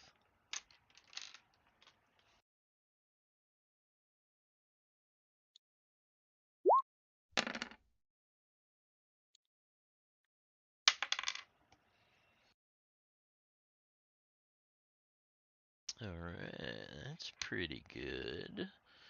All right, so you guys won. Turn the ship. Do I keep going down? Yes, but turn the ship. It's there.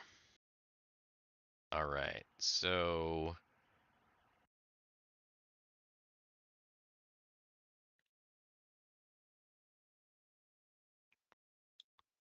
right.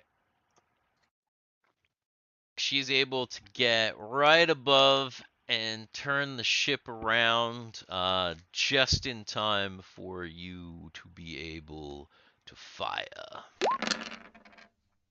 Oh, Holy Oh shit! my god. let's go.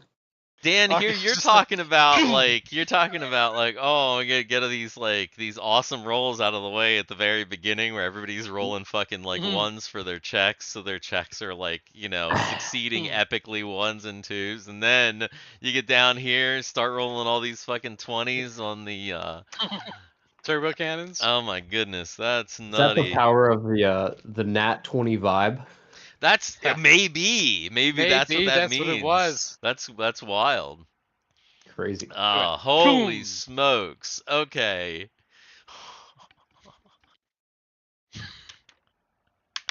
Oh, Jesus Christ. Why do I even try? Did it disintegrate? Did it just kill it? Did it? Oh my goodness. Hey, where is it? Where we got it? Let's see. Yeah. So it's just like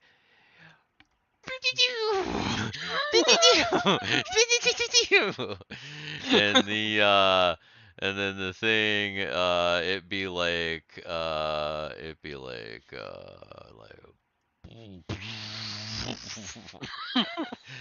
and yes. One hit kill. The fucker blows up, of course, also creating an inky blackness in the water, but completely obliterating that life form, and yeah. So you're now just above the elite, or just above the ship. the sin ship. Are we in? Is the ink covering us? If we were to get out of, if we were to get out, would we be in the ink? It's around in the water, making the water like somewhat murky. But you wouldn't be necessarily in it. Ah. No maims? No maims? I can't with all the going down. Oh, that's from before when we were doing all the Yeah. going down. Well, they're still down. They're still going Yeah. down. Wait till they go back up. Maybe we just try to magnetize.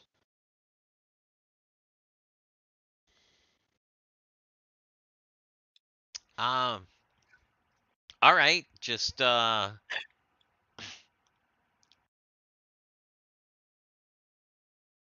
I can head outside the ship and attach the magnetic cabling.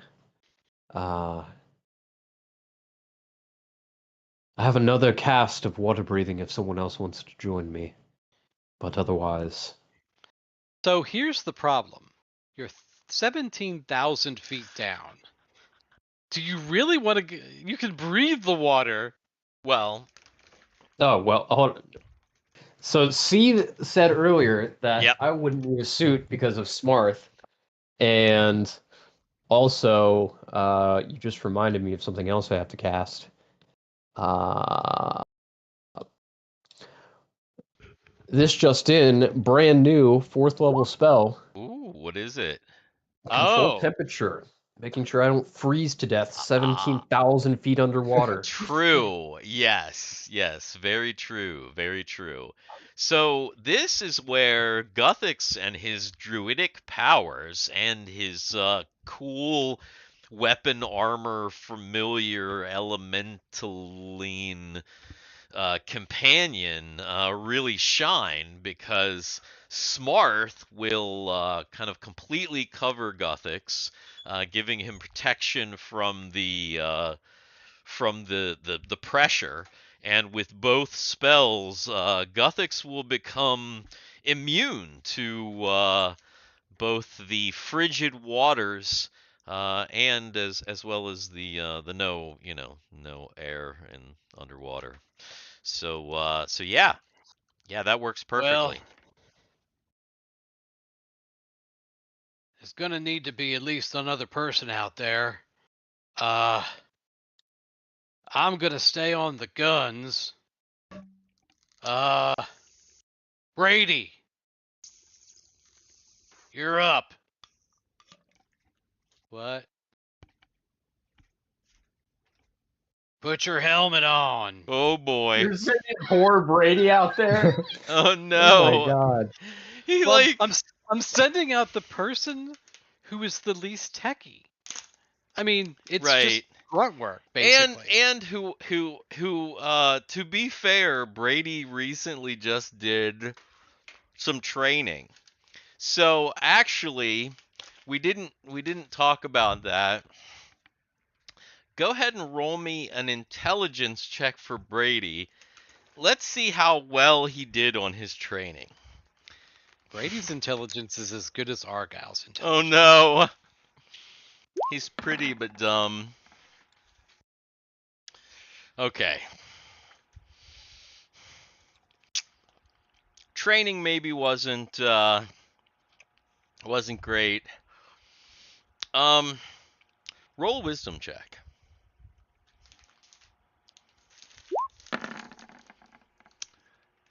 Oh my god. But you know God what? Almighty!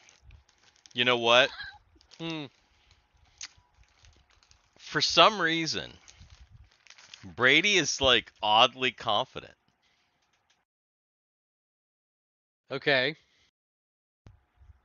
Yeah, All right. he's oddly So- confident. All right. He's got this.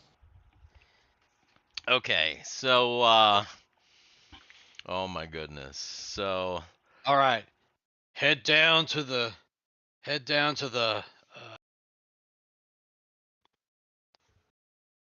to the cargo bay. We'll start adding water and pressure and depressurize. Repressurize. Unpressurize. Preplicate. I'm gonna have to zoom way in here. Zoom, super far zoomed in. Mhm. Oh my god. Yeah, with Guthix and Brady here. So Oh, dude. Hold on. I gotta. Yeah, there we are. yeah, there we go. Brady was hiding behind the Elise. I can't get the Elise to. That's fine where it is. Now I can't. Now I can't fucking move Brady. Oh. Actually, I have. Why do you keep moving the Elise? Don't move the Elise. So stop. I take Brady off. I've got to put Brady on because I Alright. can't. I don't have the ability to Fine. to move Brady. Yeah. Where the fuck is he? That's probably There not he that is. important. There he is. There we go. You know what? Here, we can Don't move him there. Every time you put him there, the 80/80 is right behind him. I can't see him. That's why I'm putting him where I'm putting him, so I can see him, so I can move him. Every time you put him there, he's behind the score. That's my older brother. So like sometimes you just have to take the piece and just keep moving it back over and over again. But now you can see his name and everything too, so Yeah. it's good. All right. So Brady and Guthix are going to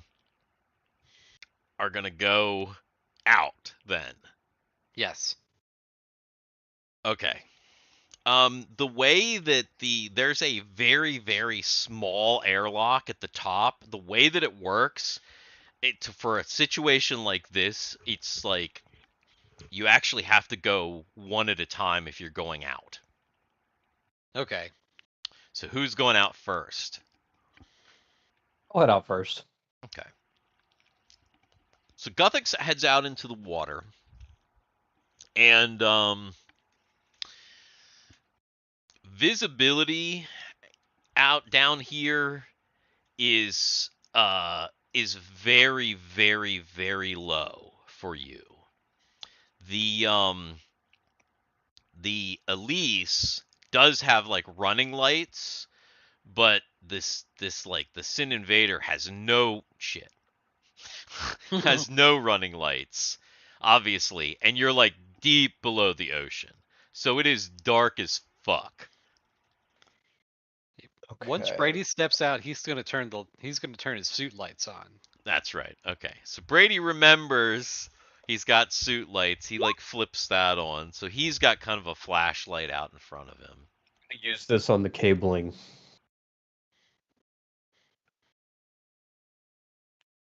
Okay. The main thing about Fairy Fire to remember though is that it doesn't last very long. Yeah, that's why I pretty much took him multiple times. Let's Okay. see. Yeah. That's, Unlike it's light the only and first level. Yeah. Yeah. It's so you, usually not a pretty powerful spell, but well, it's Right. meant to be usually used during combat, which is why it's in rounds, because it's quick. So like, what's Guthix? What level is Guthix? 7. yes. So Right. 7. So it's seven rounds, which a round is 10 seconds. So it's like it lasts for like a minute and 10, yeah, like a little more than a minute. So you probably wouldn't want to cast it until you're like ready to use the cables, I guess, if you're casting it on the cables. Sure. All right, I'll save it for opportune moments. Right. Brady has some lights. You can kind of see by Brady's light. Actually, before Brady came out, actually no, it probably would. Oh, congratulations, Brady. It probably would have been. It probably would have been fucked up. I'm trying to think. How would infravision work on like deep under the sea? But everything would probably be fucking black. Well, yeah, because Yeah. it's liquid. It's Right. like right there. Right. It's right there. So like I was thinking that I was like, would Guthix actually be able to see under the water? No. He'd probably need the light. Yeah. Under the sea. So. I just imagine Guthix is like Spock in The Voyage Home. What's that man doing? What's that man doing? I mean, probably because if They are not the hell your whales. if Smarth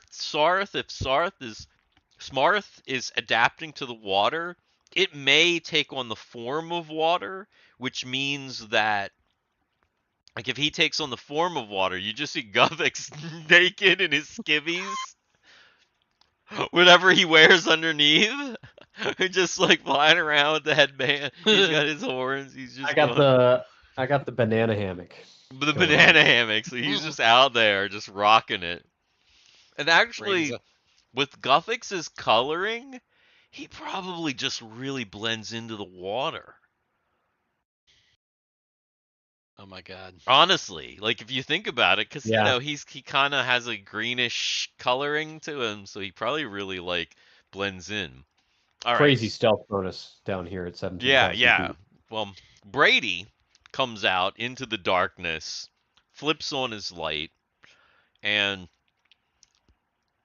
they can see the Elise, and of course, just below the Elise is the Sin ship. They do see that there is a pretty big hole in the top of the hull of the Sin ship. It looks like almost like a big tear. And you There's can a big actually There's a big hoe up there. as Brady turns his Oh, light. we let the Leafs back on the surface. Yeah. What was she doing all those months Argyle was away? Ooh, Learning magic. very magical. From who? Yeah. You can actually see inside. There are. It looks like there might be some bodies kind of floating out of the cracks. Some sin souls that lost their lives down here at the bottom of the sea. All right. I guess you guys do that magnet thing, and then we'll get these cables. Okay. Tana's like, she's I got going the- to adjust. I've got the Darth Vader voice going on. Ah, yes. Okay. Like, welcome to the Dixon and Dark special Sequest DSV episode. Right. So she's gonna mount the ship here just like that. Oh, she's gonna mount it, is she? Oh yeah. So she's got the ship into position, and what is everybody else doing? What is each character doing? Thawar, are you doing anything special? Or are you just kind of monitoring the situation? Yeah, monitoring the situation, but really, if I can, keep monitoring away from us too. Make sure nothing else is approaching. Okay, all right. Argyle. Argyle has weapons ready, but he's not paying attention to because he knows Guthix is paying attention to the out. He's really paying attention to what's happening. Like he's in constant communication with Tana. Like just Okay. All right. really so he's paying attention to the ship. Guthix. Okay, so let's do everybody on board the ship first. Timmy. Yes. I don't know. Timmy's probably concerned about making sure the the cabling strap and the magnetized end Okay. deploy correctly from the ship and, tether well, Right. all that Okay. tech important stuff. That makes sense. And then Guthix outside the ship, casting the fairy fire. Yeah, casting the fairy fire, concerned about making sure he knows where he's going and does not get lost down here in the black depths. Right. And then Brady. Brady has one of the cables in his hand and is waiting for the ships to be magnetized and lift up a little bit so he can swim down and wrap it around. Okay. All right. Okay. So he's just waiting. But not only is he waiting, but he's also, his head is on a swivel because he's like these two ginormous things that look like they could eat him in one bite. Just yeah.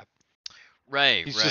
just hoping Argyle has actually that's the other thing Argyle did. Since Argyle is paying so much attention to what's going on below him, he flipped weapons over to Guthix. Or not Guthix, to Thawar. Okay. For the time being, since Thawar is scanning out. Gotcha. Okay, that makes sense. He flips weapons over to Thawar. Okay. So all right. So then let's see. All right. So then outside the ship, Brady he's got a hold of the cable. Now he's waiting for what? Tana to do what? Because she's basically the ship. She's kind of, like I said, she's mounted the ship. She's come down all the way. She's right above it. She hasn't engaged the clamp yet, but she's like literally like right above the ship. Brady has to wait until the Sin ship has been lifted up so he can take the cable underneath of it. Oh, I see. So he's waiting for her to kind of docking clamp. Is that the plan? Is he letting? Yeah, he's letting all that happen because he doesn't want to be underneath the damn thing. I mean, somebody makes a mistake, he gets crushed. I'm thinking this is an Argyle 2 moment. Well, right. Okay, so then then Tana, then if that is the case, then she fully comes down onto the Sin ship there, and she's going down. Somebody roll me a D10. 10. Mm-hmm. Sure. Okay. Halfway. All right. Okay. Good. Okay, that's not too bad. All right. The docking clamp, even though there is not power on the other side, the docking clamp is actually not damaged, or at least not damaged enough for it to engage. So the clamps engage, and once power from your ship engages that clamp, it does lock, and she's like, I think I've got a good hold. All right. Activate the magnet. Activate the magnate. Magnate. Wait, go. with Brady holding the end?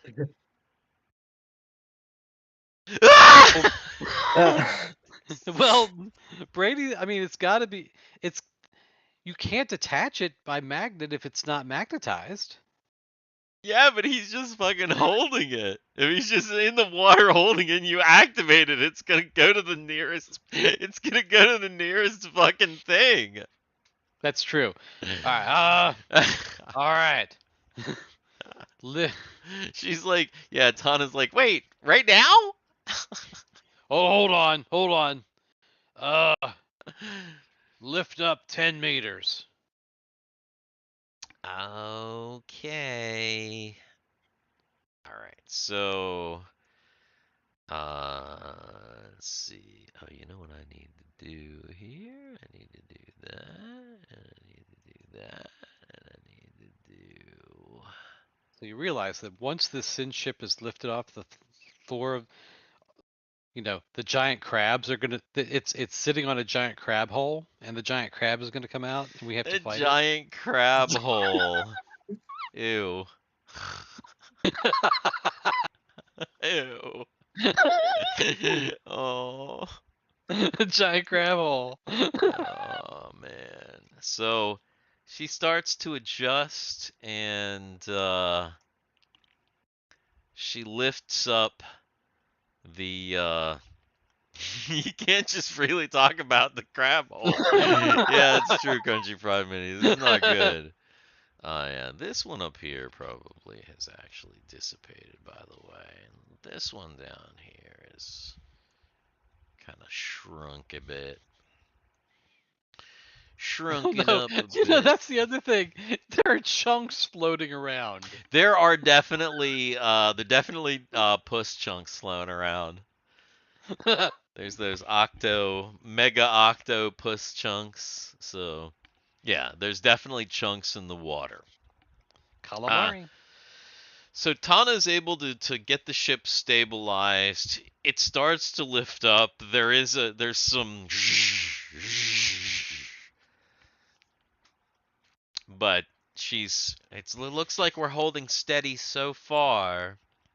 All right, so Brady is going to go to the hull and put the end. He's going to put the end like right there by the hull. It's like, ready. All right, so Brady needs to make a dexterity check, unless he has swimming, which I doubt. But if I didn't really give him any of that for stuff. some random reason you gave him swimming, which would be like completely, But yeah, so go ahead and okay. Oh yeah. Okay. Brady swims up and Make a he strength gets roll as well, because it's difficult. It's hard down here. Okay. All right. Well then Brady swims around, and he kind of starts to hook up the cables. He looks like he's doing pretty good. What is Guthix doing out here while Brady? Because obviously Brady's got the light, and he swims down and starts to move. Yeah, as I try to get in position as best I can while Brady was over near me, and once he kind of goes away, I'm casting my fairy fire then, and I'm pretty much just waiting for the word of when he's in position, and gets his magnate attached, for me to do the same on the other side, and then get my way back. Gotcha. Okay, so then you've got the other one, and you're Yeah, basically yeah. going to do the same deal. Gotcha. All right, that makes sense. So go ahead and make a dexterity check and a strength check. Okay.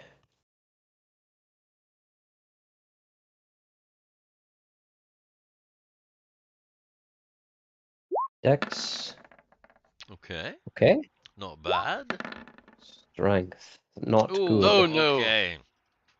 So you have the thing, you've got it, you've got your light on,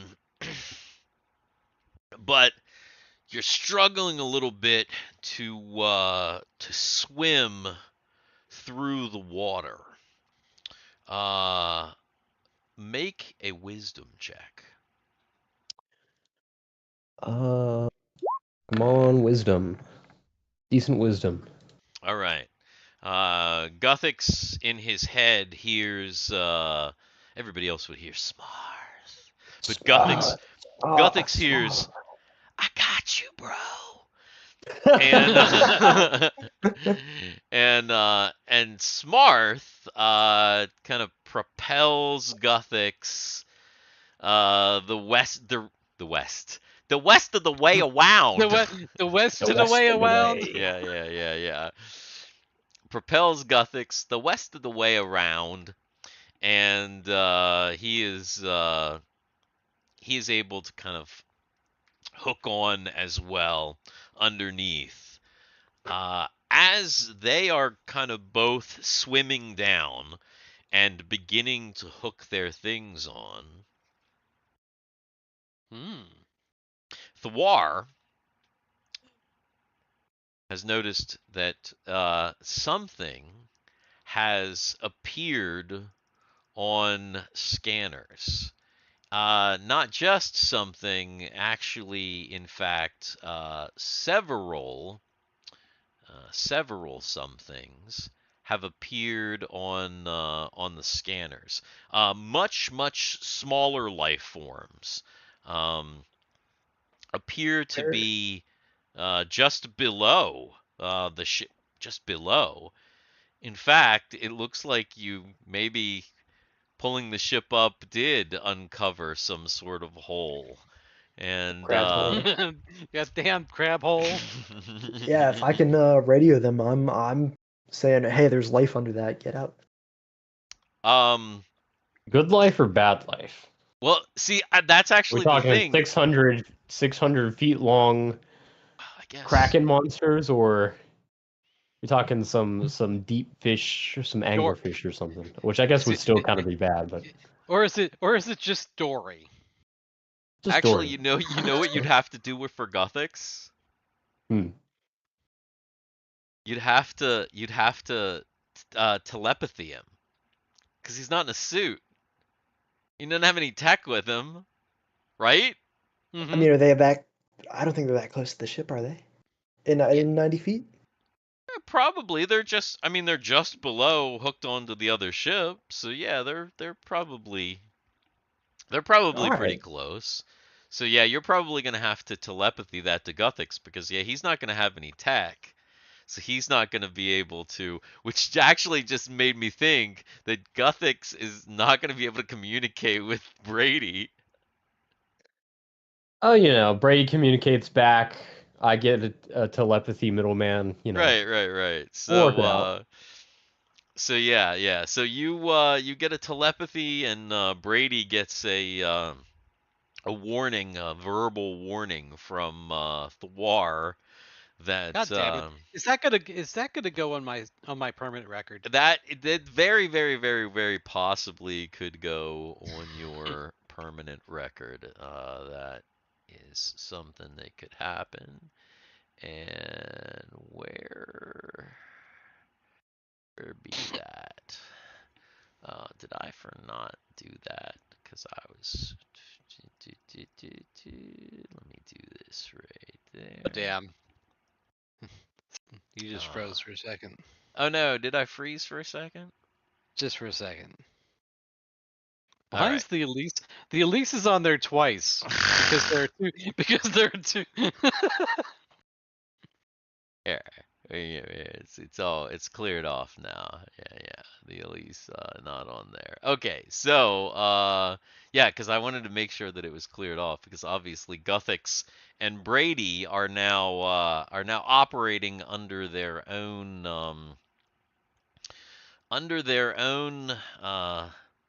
initiative, which it is. Garrett, do you have the Elise pulled up on your end? I do not. I don't know if I have access to it. You should. You can see it, right? In the ships? I can see it. I couldn't click on Boo. Hang on. No, I can't see it. No, you can. You will be able to see it. Hang on. Now I can. And hang on.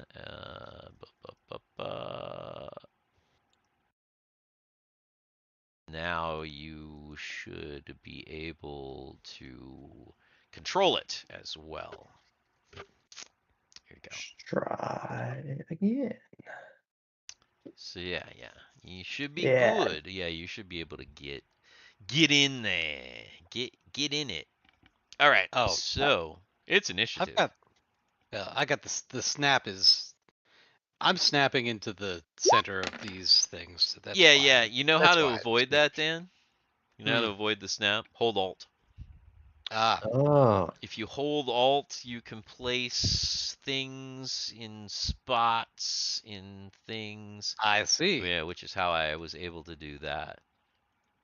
In fact, I could probably do that.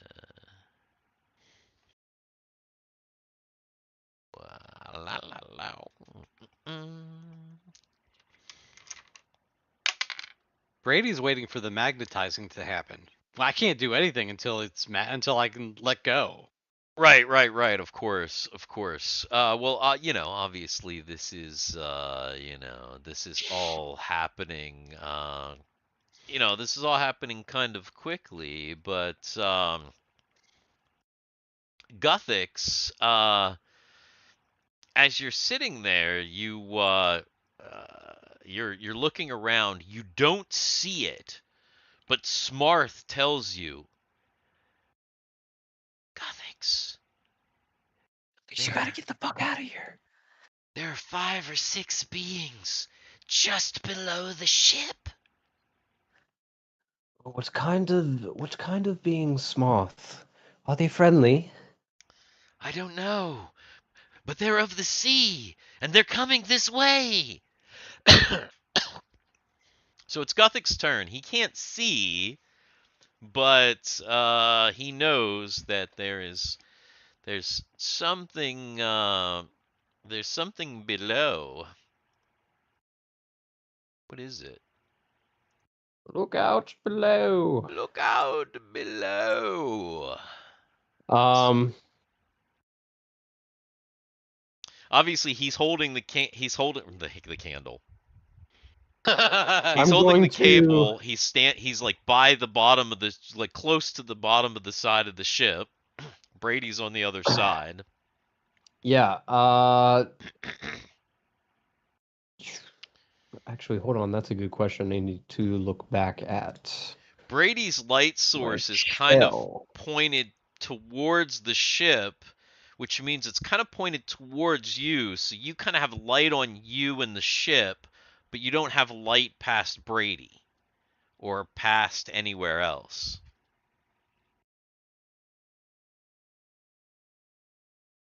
Druid. Um, can I get a sense of how big these creatures are? Roll a wisdom check.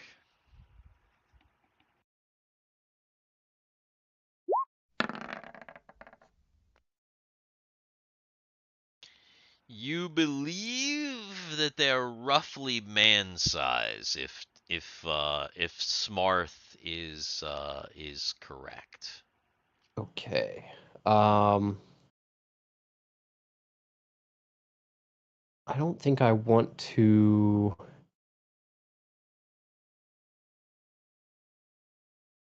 Yeah, I think I'm going to try to stay in position. Okay. I was considering casting Fairy Fire on them if they were small, but if they're man-sized, can only do it to like Yeah, one of them. well, the information that Smarth is feeding into your biome seems to be that they're man size. Right. I will just wait until I feel the magnetization kind of happen, and hope I don't get attacked. All right, so you're just waiting for the plan then. Okay. Yeah. All right. So on board the Elise, Tana and Timmy and the rest are getting ready to start the magnetization when Thawar gets a bleep bleep bleep bleep bleep bleep bleep bleep bleep bleep, and it seems that there are some life forms, 5. Um, if you're if your scanners are correct, they're showing as humanoid. Aquatic elves. Oh my god. So We found Atlantis. So yeah, so on the It's Elise's either aquatic elves or shark men. right. On the Elise's turn, that's gonna be everybody in the ship. So that's gonna be Tana, that's gonna be Thawar, that's gonna be Timmy, Argyle. So on board the ship, obviously Thawar is the first one that notices this stuff. So what is Thawar doing? So it makes sense to magnetize and pull up the ship, right? Like we were in position and ready to go. So you're just like, do you even tell the people on board the ship, or are you just like, what specifically does Thawar do within this 10-second period that he has been alerted to the presence of humanoids just below the ship? And I mean like just below the ship, like meters below.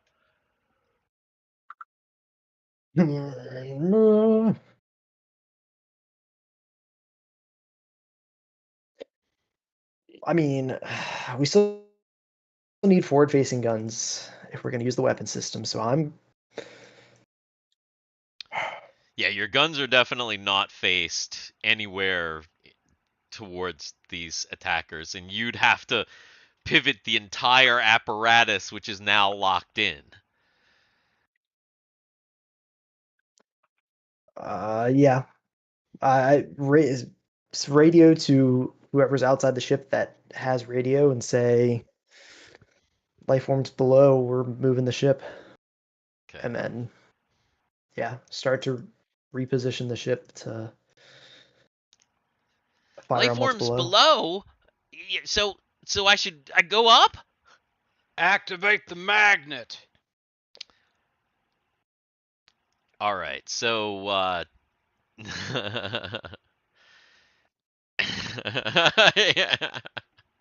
yeah, except for that it's not sonar, it's the high tech scanners of the ship. High tech magic detection in Yeah. yes. Yeah, exactly.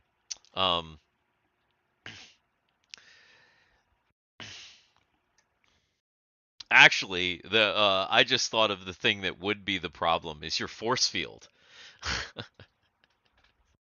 We gotta temporarily take down the force field in order to unlock the mags on. Oh, that's true. Once they're locked on, it'll be okay. Actually, Tana says that. She's like, should I take down the force field? We're gonna have to take it down for a second. I don't know. Would we instantly die? Or are we on like a time? No, you won't limit instantly thing? die. No. Well, I guess we got to be quick about it then. Quickly, yeah. Yeah, what is Yep. Argyle doing? He just yelled, "Magnetize the hull." That's what he yelled. Magnetize the hull. All right. Go.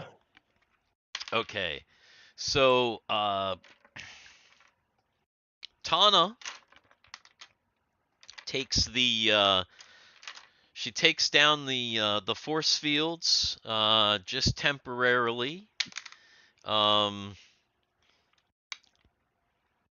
When you take down the force field, the ship actually receives 5 hull points of damage. And but she's able to do it quick enough. Now Brady and let's see, Guthix was kind of already holding on doing that. It is going to be Brady's turn, and Brady and Guthix both need to now once again make dexterity checks to kind of quickly attach these magnets to the hull of the ship without. Okay. Oh, nice. Wow. Just a crazy amount of crits this So session. tunk. They both let go. Tana like the ship comes back, the force field comes back on. And as the force field re-engages, up from out of the bottom of the ship come Bottom of the right ship, into the or view of Guthix the bottom of and the ship, or the bottom of the ocean. the bottom of the ocean. Okay. From underneath the ship, come 5. Oh, what is Oh. that? Oh. Gotta make that bigger for the stream. Yeah, 5. Oh, my. Here we Woo! go.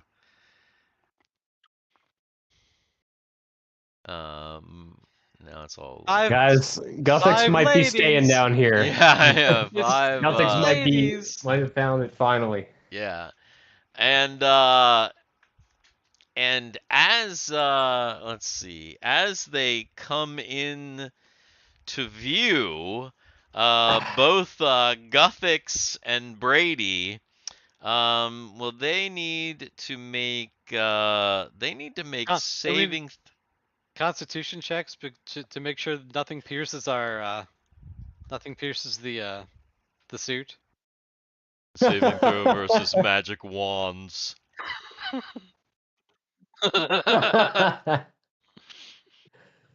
Is that actually what we make? Yes. Yeah. Yeah. Nope. Yeah. Oh wait, hire's good here. That's right. That's right. Yeah. Higher is good. Yeah. All right. Look at that. Fortunately, well, maybe unfortunately for your characters, depending on how your view on this, somehow both Guthix and Brady resist the strange allure of the deep sea mer ladies that have just appeared. And it is initiative.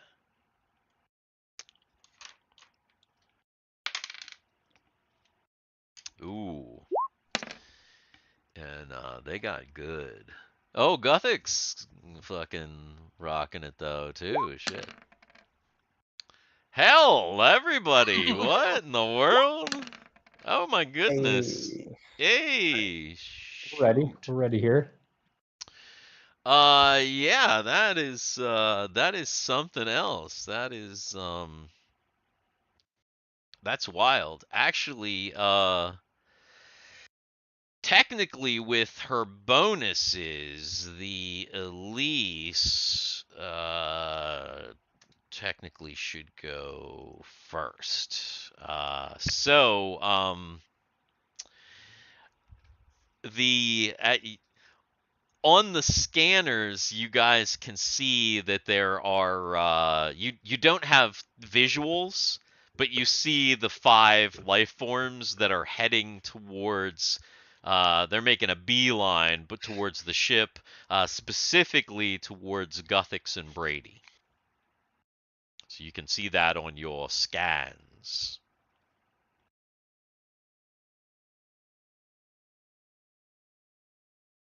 Tana is basically waiting for instructions. She's, as usual, she's like, what do I do? And everybody else on board, that's going to be Thawar, Argyle, and Timmy. Yeah.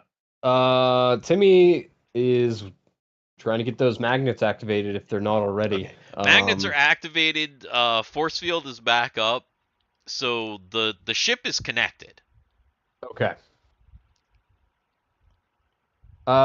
Someone messaged to Brady and Argyle, not Argyle, Guthix.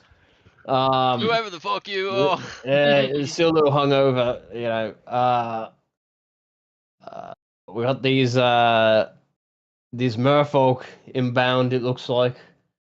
Try to get some communication about what's going on out there.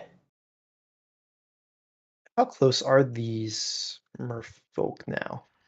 Like I said, they were they were within meters, and now they are within like just a few meters of Guthix, and like essentially they're in range. Like Guthix and Brady are both not touching the ship, obviously, but fairly close to the ship, and uh, uh,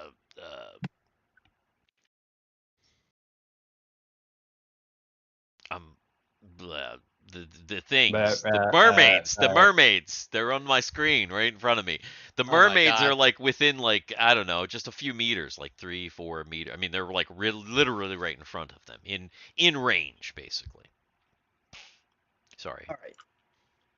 Then the war, if I'm piloting, can I reposition the ship? But if I can do it at the same time, I'll try to do it at the same time. If not, I just want to try Technically, to. Tana was piloting and you were monitoring Right. the things, but But no, I would say Tana you Tana have moves the ship, weapons, so yeah. and I would like to try to telepathy to one of these mer people. So you're telling Tana to turn the ship? Yeah, Okay. All right. yeah, Tana, face the ship towards them. All right. All right. As I try to mind link.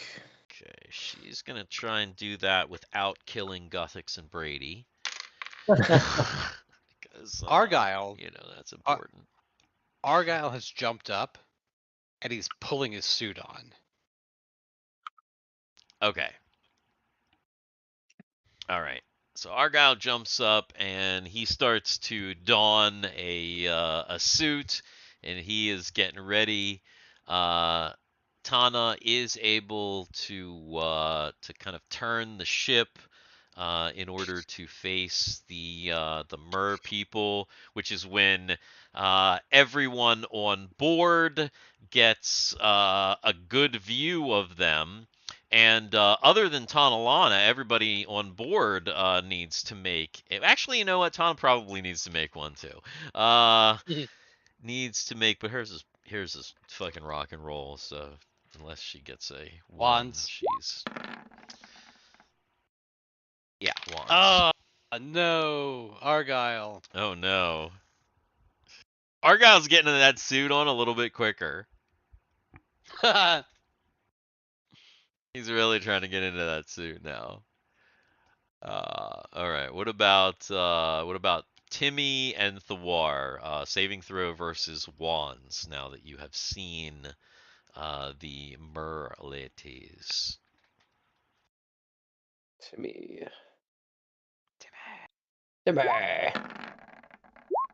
Oh yeah, Timmy does not fail saving throws.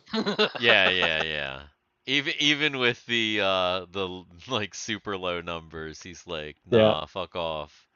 I'm good. All right, and Thawar, yeah. Thawar also good. Excellente. Still on behind the scenes DM stuff. Don't mind me. All right, and let's see. That means it's Brady, Guthix, and them all in the same round here. So since Brady's up there at the top, we'll go ahead and start with Brady. He sees these mer ladies, and I'm gonna say that there's probably some like Plockton folk tales of the coast and whatnot. He probably has like somewhat of an idea of what they are, and he probably, even though he resisted, he probably kind of felt the funny feeling inside himself. He still maybe feels a little bit of a pull, but he's resistant. Well, he didn't bring a weapon with him. That's true. He didn't bring a weapon with him. That's true. Guthix has his weapon built in. So Brady is kind of panicking. Okay. A little bit. All because the ship moved. Yes, the ship definitely moved. So Brady, his first thought is to get out of the water as fast as he can. Oh, God. So his thought is not to go back into the Elise. There's a giant hole. He's gonna go into the Sin ship. Oh, okay. So he's gonna swim into the Sin ship. That's his Not that not a terrible Yeah, not the worst idea I've heard. Yeah. Actually, a pretty decent idea. Okay, so if so he's Brady's gonna swim. He's gonna swim to. He's gonna try to get into the Sin ship. if Brady's doing that, I'm gonna have you roll a strength check for him to kind of just pull himself into this hole. Can he force himself into the hole? Oh no, he's having No. problems. Oh no, he is having some He can't problems. find it. He's, can't yeah, find the hole. yeah. So Brady, he's trying to get in, but he's having a little bit of an issue getting in the hole, but he's right there. Okay. So he's trying to do that.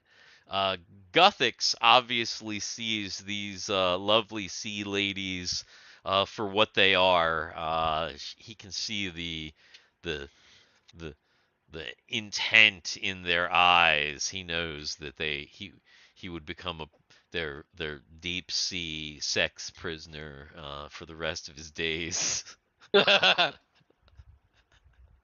which would be Good way to limited, go. which is probably the bad part about it. So what is he doing? Because they look like they're kind of headed for you. They look like they're in a little bit of a weird attack formation. Guthix is going to start tracking his way back to the ship by following the cable lead. Okay. So he's not going to engage these creatures then? Yeah, he definitely, although very alluring, he definitely senses a hostile nature about them. Yeah. Um, He's like, so. Nope. All right. So Guthix then go ahead and make a dexterity check to try and kind of climb the rope and get kind of back towards the ship. Dex check from Guthix. Come on. Is that not quite? All right. Quite. So you're struggling a little bit in the water. It's dark down here. So that's the visibility is low, and you're having a little bit of a problem getting back up to the ship. As that happens, those mermaids they in fact transform into hideous fucking monsters.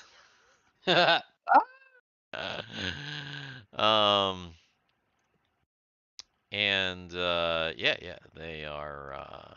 they look like they are on the attack. And one of them attacks Brady as he is trying to force himself into a hole. What's Brady? Let's see, what has he got there? What's his dexterity?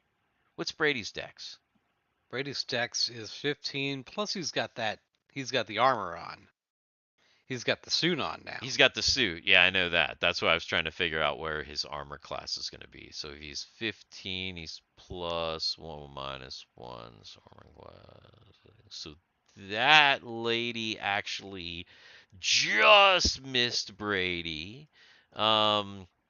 but another one is kind of coming after him as well. She is going to hit him. She is going to bite into Brady. Brady is going to get 5 damage and make a roll a 20-sided die. This is a saving throw for your suit. You want to get high. 12. The suit is just fucking holding it. Like, you got like crunched through, and you got, I mean, the powerful jaws of this thing like fucking, cracked bone or whatever, but if it didn't actually pierce through and like create a hole in your suit. But the suit is somewhat weakened.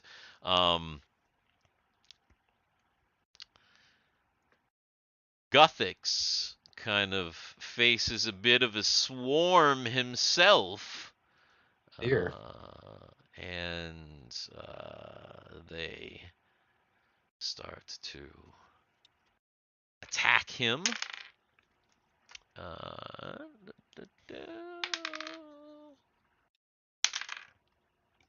Okay. 2 of them missed him, but one hit him, and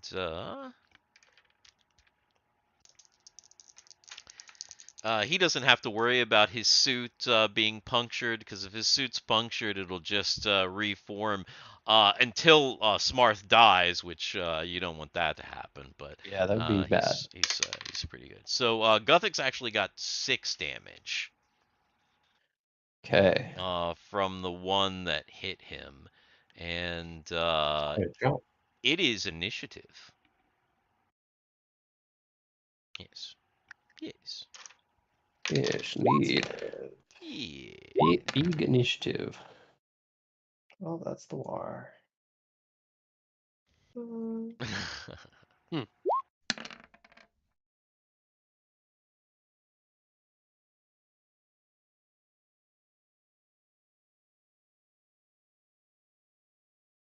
Ooh, Guthix bossing again. So Guthix is up.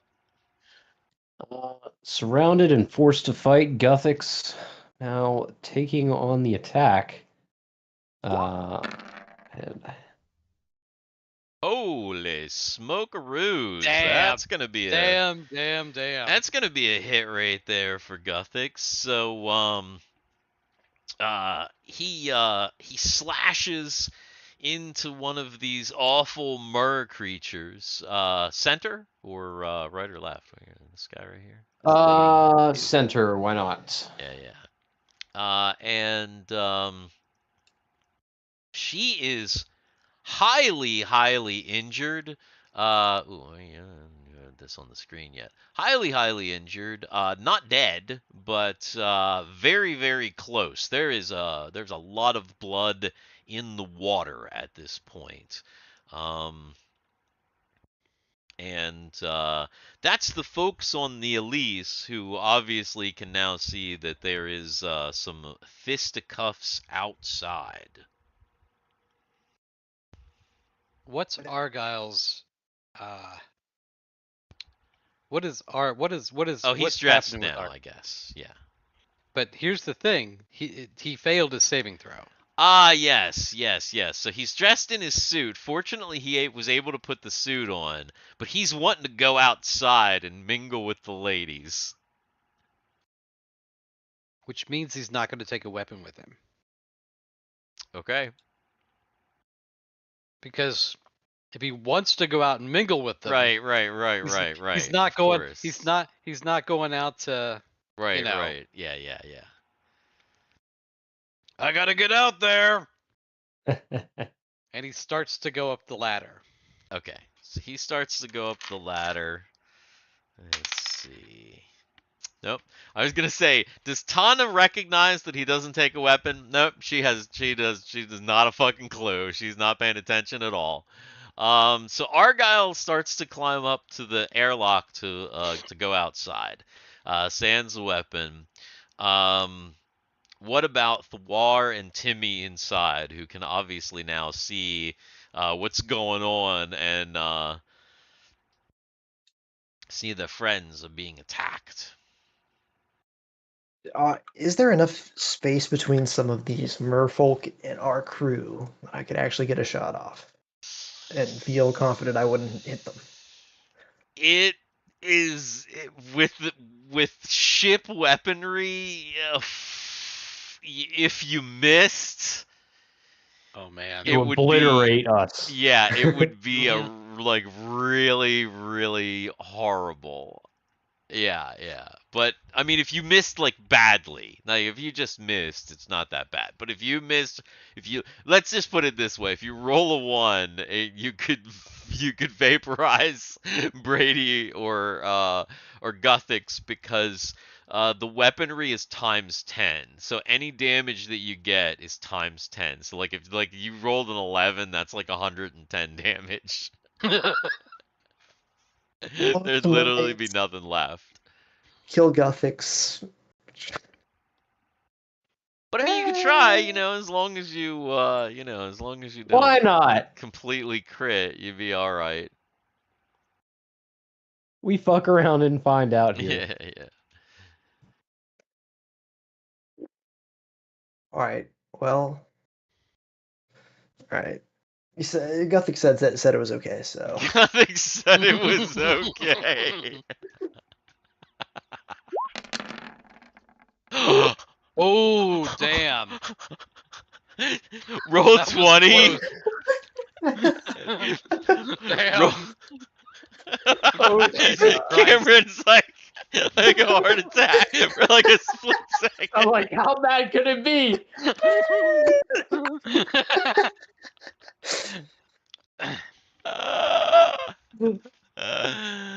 Oh my goodness. Yeah, that was a very, very close one. However, whoops, not the turn tracker. Here's the thing though. Is it just gonna hit one, or is it taking No. Did it take all three of them out? No. It's not. It's definitely not going to just hit one. No, it's like.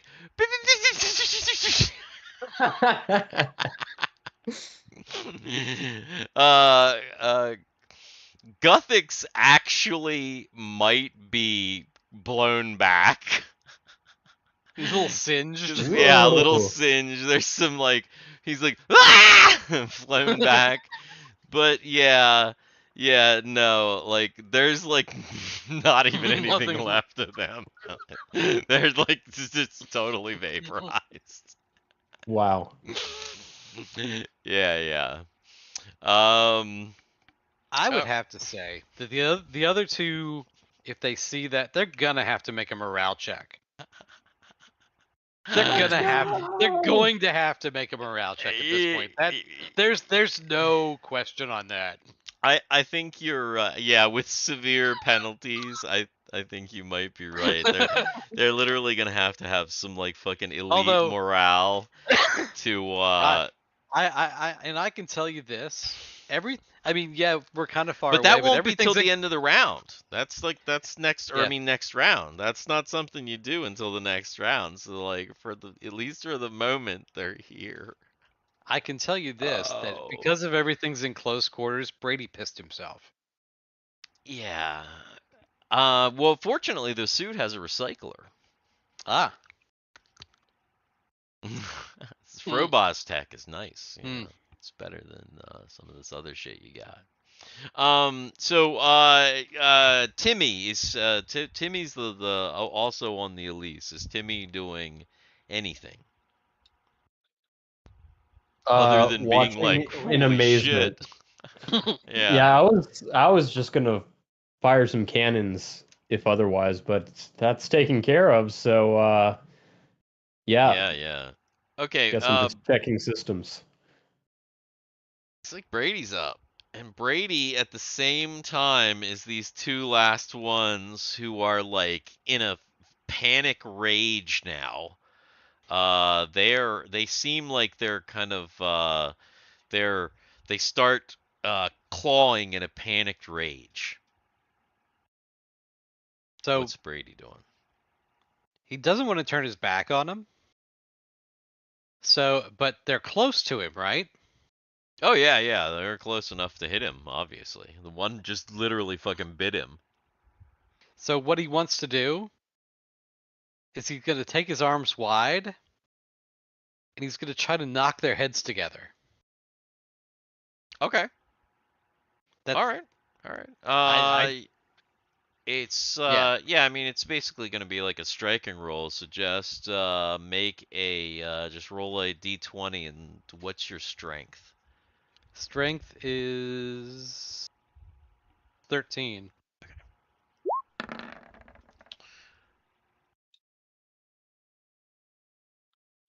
Okay. Yeah, that is actually gonna be okay. Roll a d3. Shit.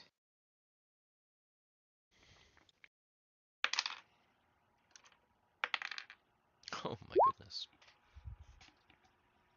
No, it's No. slash RD3. Is it slash RD3? I Yes. never roll it. I never roll it that way. So I know.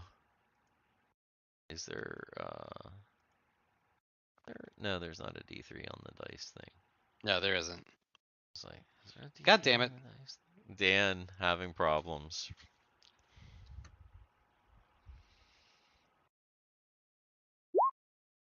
Why is it not rolling? You said it's slash RD3, right? Yeah, you rolled it. Oh, there it went. Okay. Okay. You actually grab their heads Mm-hmm. and kind of knock the heads together. Not very hard, really, because you're in the water, but it's enough that the one kind of isn't even able to really attack you, and the other one just kind of has a stray claw come out towards you, but doesn't hit you.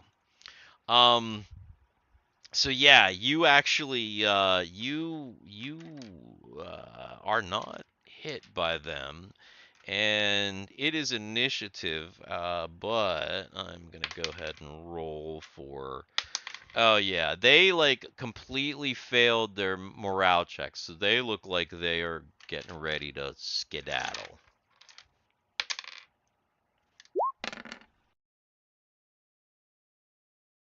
Yes, and it is initiative.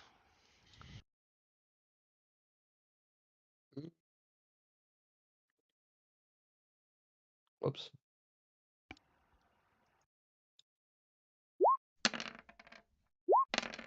Oop.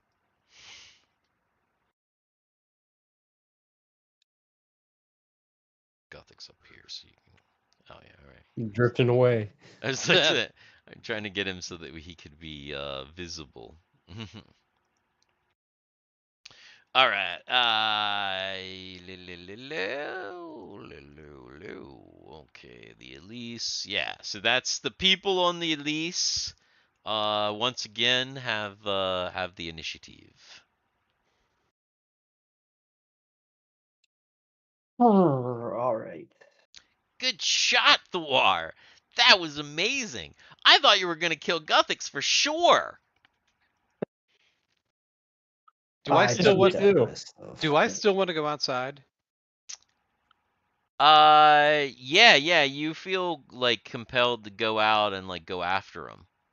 Okay, so I'm trying to get outside. Okay, well you're actually probably outside now. You probably have just gotten out of the airlock. And you can see that like there's two around Brady, but they have just turned away and they look like they're getting ready to head back down to that. Oh my goodness gracious. They look like they're getting ready to head back down to this hole underneath the ship. Not actual size at this point.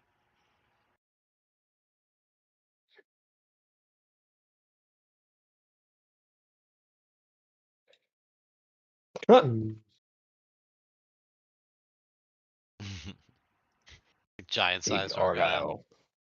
Argyle. So yeah, so he's like, he comes out of the ship, and actually probably you should maybe roll initiative for Argyle since he's outside now.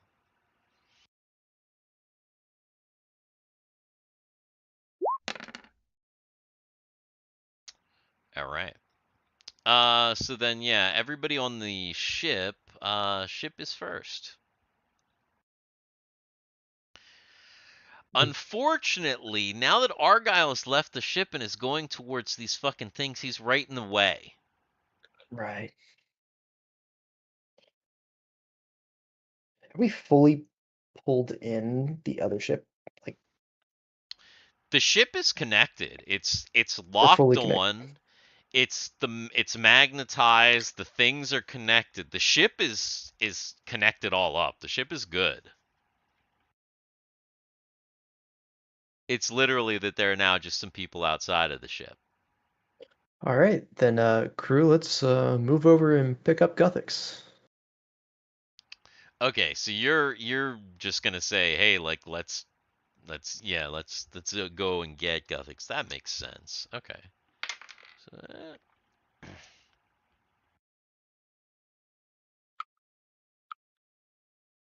Yeah, it makes sense. We good on here. Hopefully, Argyle and Brady are okay over there. mhm. So Tana moves the ship back, right to get Guthix over to where he can get into the airlock. Is anybody else on the ship doing anything, or are we moving to Guthix? I'm not Right. entirely sure what else would need to be. All right, Guthix, the ship has moved close to you, and they've activated the outside airlock. Great. All you need to do is roll a dexterity check to squeeze yourself in. Can I do it? Ah, you're like trying to maneuver yourself in, but it A is little bit stunned from it's that strange explosion. I don't know what happened. yeah, it's a little bit tough. Smarth might be able to help you out. Make a wisdom check. Oh, Smarth coming in just We got this, the best. motherfucker. We good, bitch.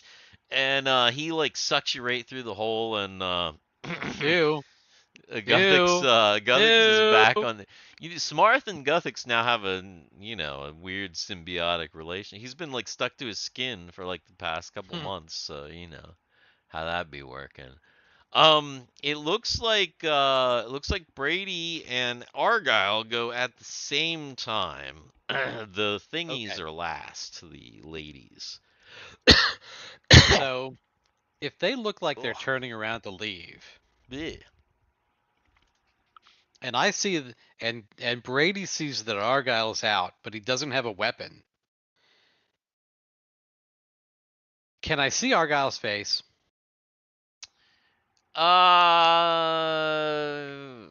Make an intelligence check. We'll see if Brady is able to kind of discern anything from what he can see. Nah.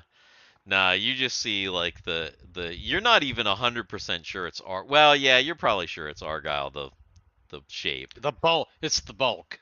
The bulk, yeah, yeah. But you can't see his face. No, definitely cannot see his face. Okay. So Brady is just going to start swimming back toward the Elise. Okay. All right. So Brady's just literally trying to swim towards the Elise and just get back in. Okay. Right. Make a strength check for him to propel himself through the water back to the Elise. Yeah. Okay. All right. All right. So Brady turns and he's back to the Elise. What about Argyle? Argyle is approaching the he's approaching the ladies. Now they're like look like they're getting ready to run away back down into that hole that is now kind of starting to, it's like kind of below you. There's a big So, hole underneath. so even though they can't hear him, he's like, "Where are you going?"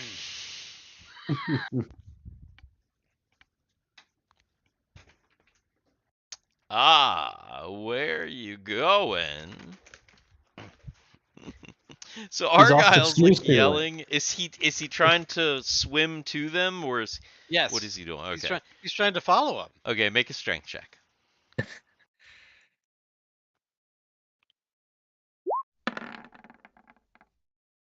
Yeah. Okay, so Argyle's trying to follow him, but Argyle is not like anywhere near as fast as them. Like once they start getting going in the water, they are fucking fast. So he's kind of headed down towards them, but he's like, he's not making as much room. Brady's like pretty much back over to the ship, and really within about the next round, they've disappeared. And Argyle still wants to go towards the hole. So he still Yeah, still he still seems to be charmed. Where'd they go? Yeah, actually, go ahead and make an intelligence check because they did swim away really fast.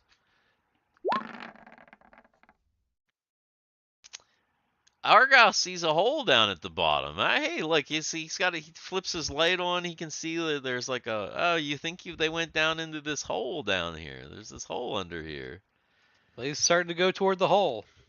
Okay. Now, go ahead and for Brady, because he didn't notice. Go ahead and make a dexterity check for Brady. Okay. Brady is now back on board the ship. The only one who's not back on board the ship is Argyle. Those two life forms have apparently gone back and they've burrowed under some kind of ground and they've gone off of your sensors. And it looks like Argyle's just gone towards the fucking hole. But he's like, he's not as fast as them, but he's swimming.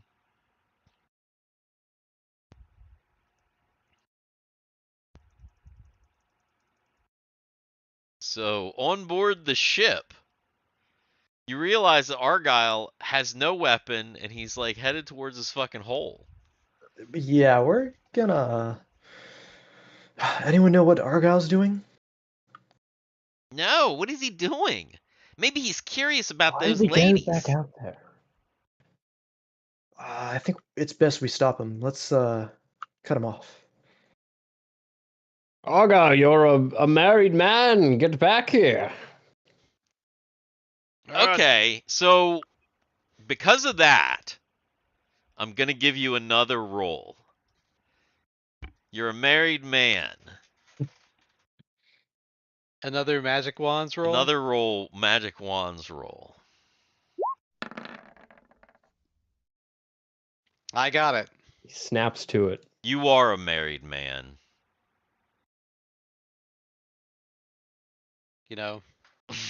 You are a merry man. I could make my wharf joke. Yeah, I know. I made it for you, so that you didn't fucking have to, because you always make that joke. So, but yes, Argyle, he realizes he's a married man, and I'm assuming He's coming back. Yeah, he's coming back. that then he goes back and gets into the Elise with everyone back on board. and hazards taken care of. Tana's like, all right, we're going.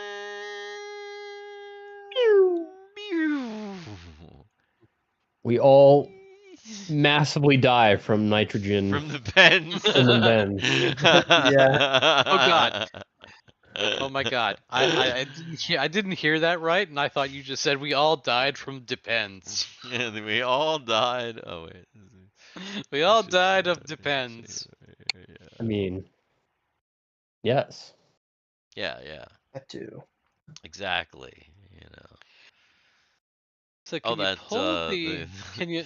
the thing on the map is not supposed to be there anymore. I gotta. There we go. There he's going. All right. So yes. So you. So I think we're just gonna take it back to Porta Nova. That makes sense. Just take it back to the to the manor. Right. Which is what you do. Back to Porta Nova with the ship and everything else. What do we have? Where's the don't we have a little, yeah, there it is. And oh God, look who it is. Barlow, he's back, he's training. Barlow's training to be like the bath dwarf when you're on the ship, on the Destiny. He's gonna live in the in the garden with Master Zemeth and give baths, Oh my God. as is his his dwarven It's tradition. destiny. Ooh, that's what I totally forgot about that. That's what Timmy and Guthix experienced at the dwarves. The one really sweet thing. The dwarven hot springs with the dwarf Ooh. baths. Oh my. Oh That's right. yeah. That's Oh well, no, everybody experienced it. well, yeah, of course. I mean, that was yeah, Fulgent, and obviously everybody experienced it. But I'm saying that as far as the Oh God, player no, characters. you don't realize that if what's his name was there, right? So they didn't take Lucassi with them, did they? No. But they took the what's his name there? They took Thorb and Cal. Thorben Cal, Yeah, who yeah, got the to experience. Frobos he- guy. Yeah. No, he got to experience some dwarven baths. Oh no, yeah. if you're saying that they are all kind of like money, Oh. you realize what this is. Thorb and Cal trying to sell the dwarves on marketing their baths as a fucking resort to the Mhm. people of Frobos. You're Yep. probably right. You're probably right. Now, it probably didn't get a whole lot of traction because, the dwarves are like, what the fuck? But there's probably a couple dwarves that are like, do gems exist in Frobos?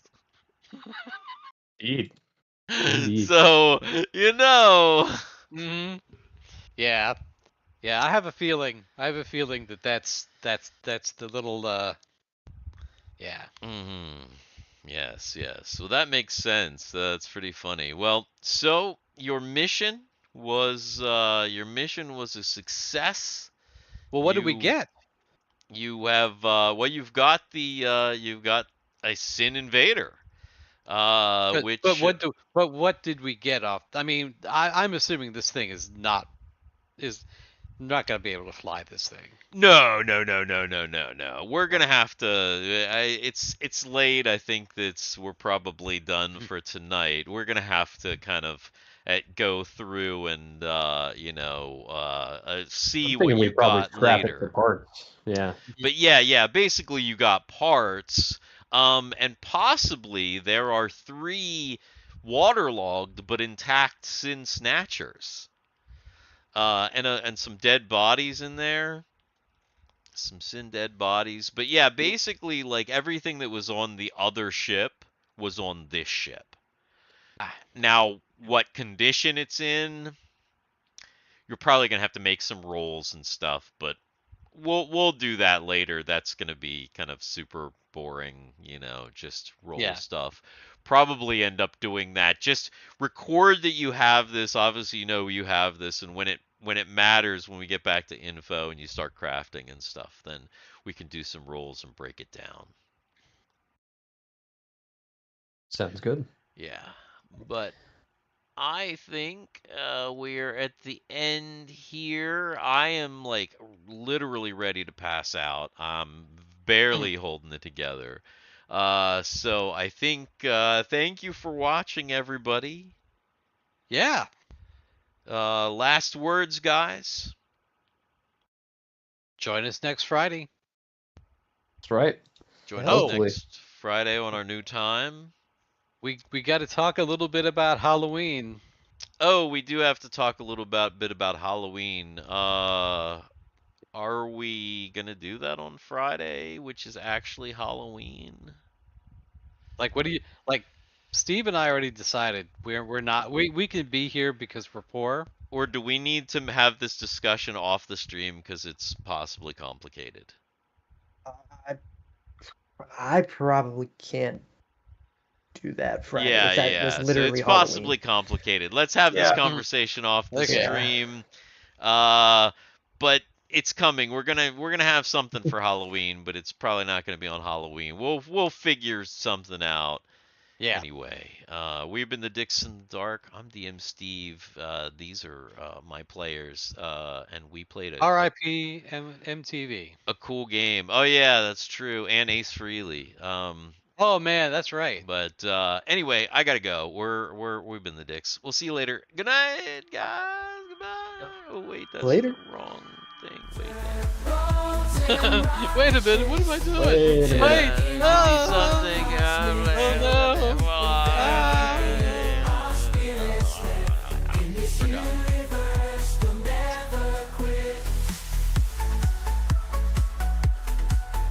Yeah.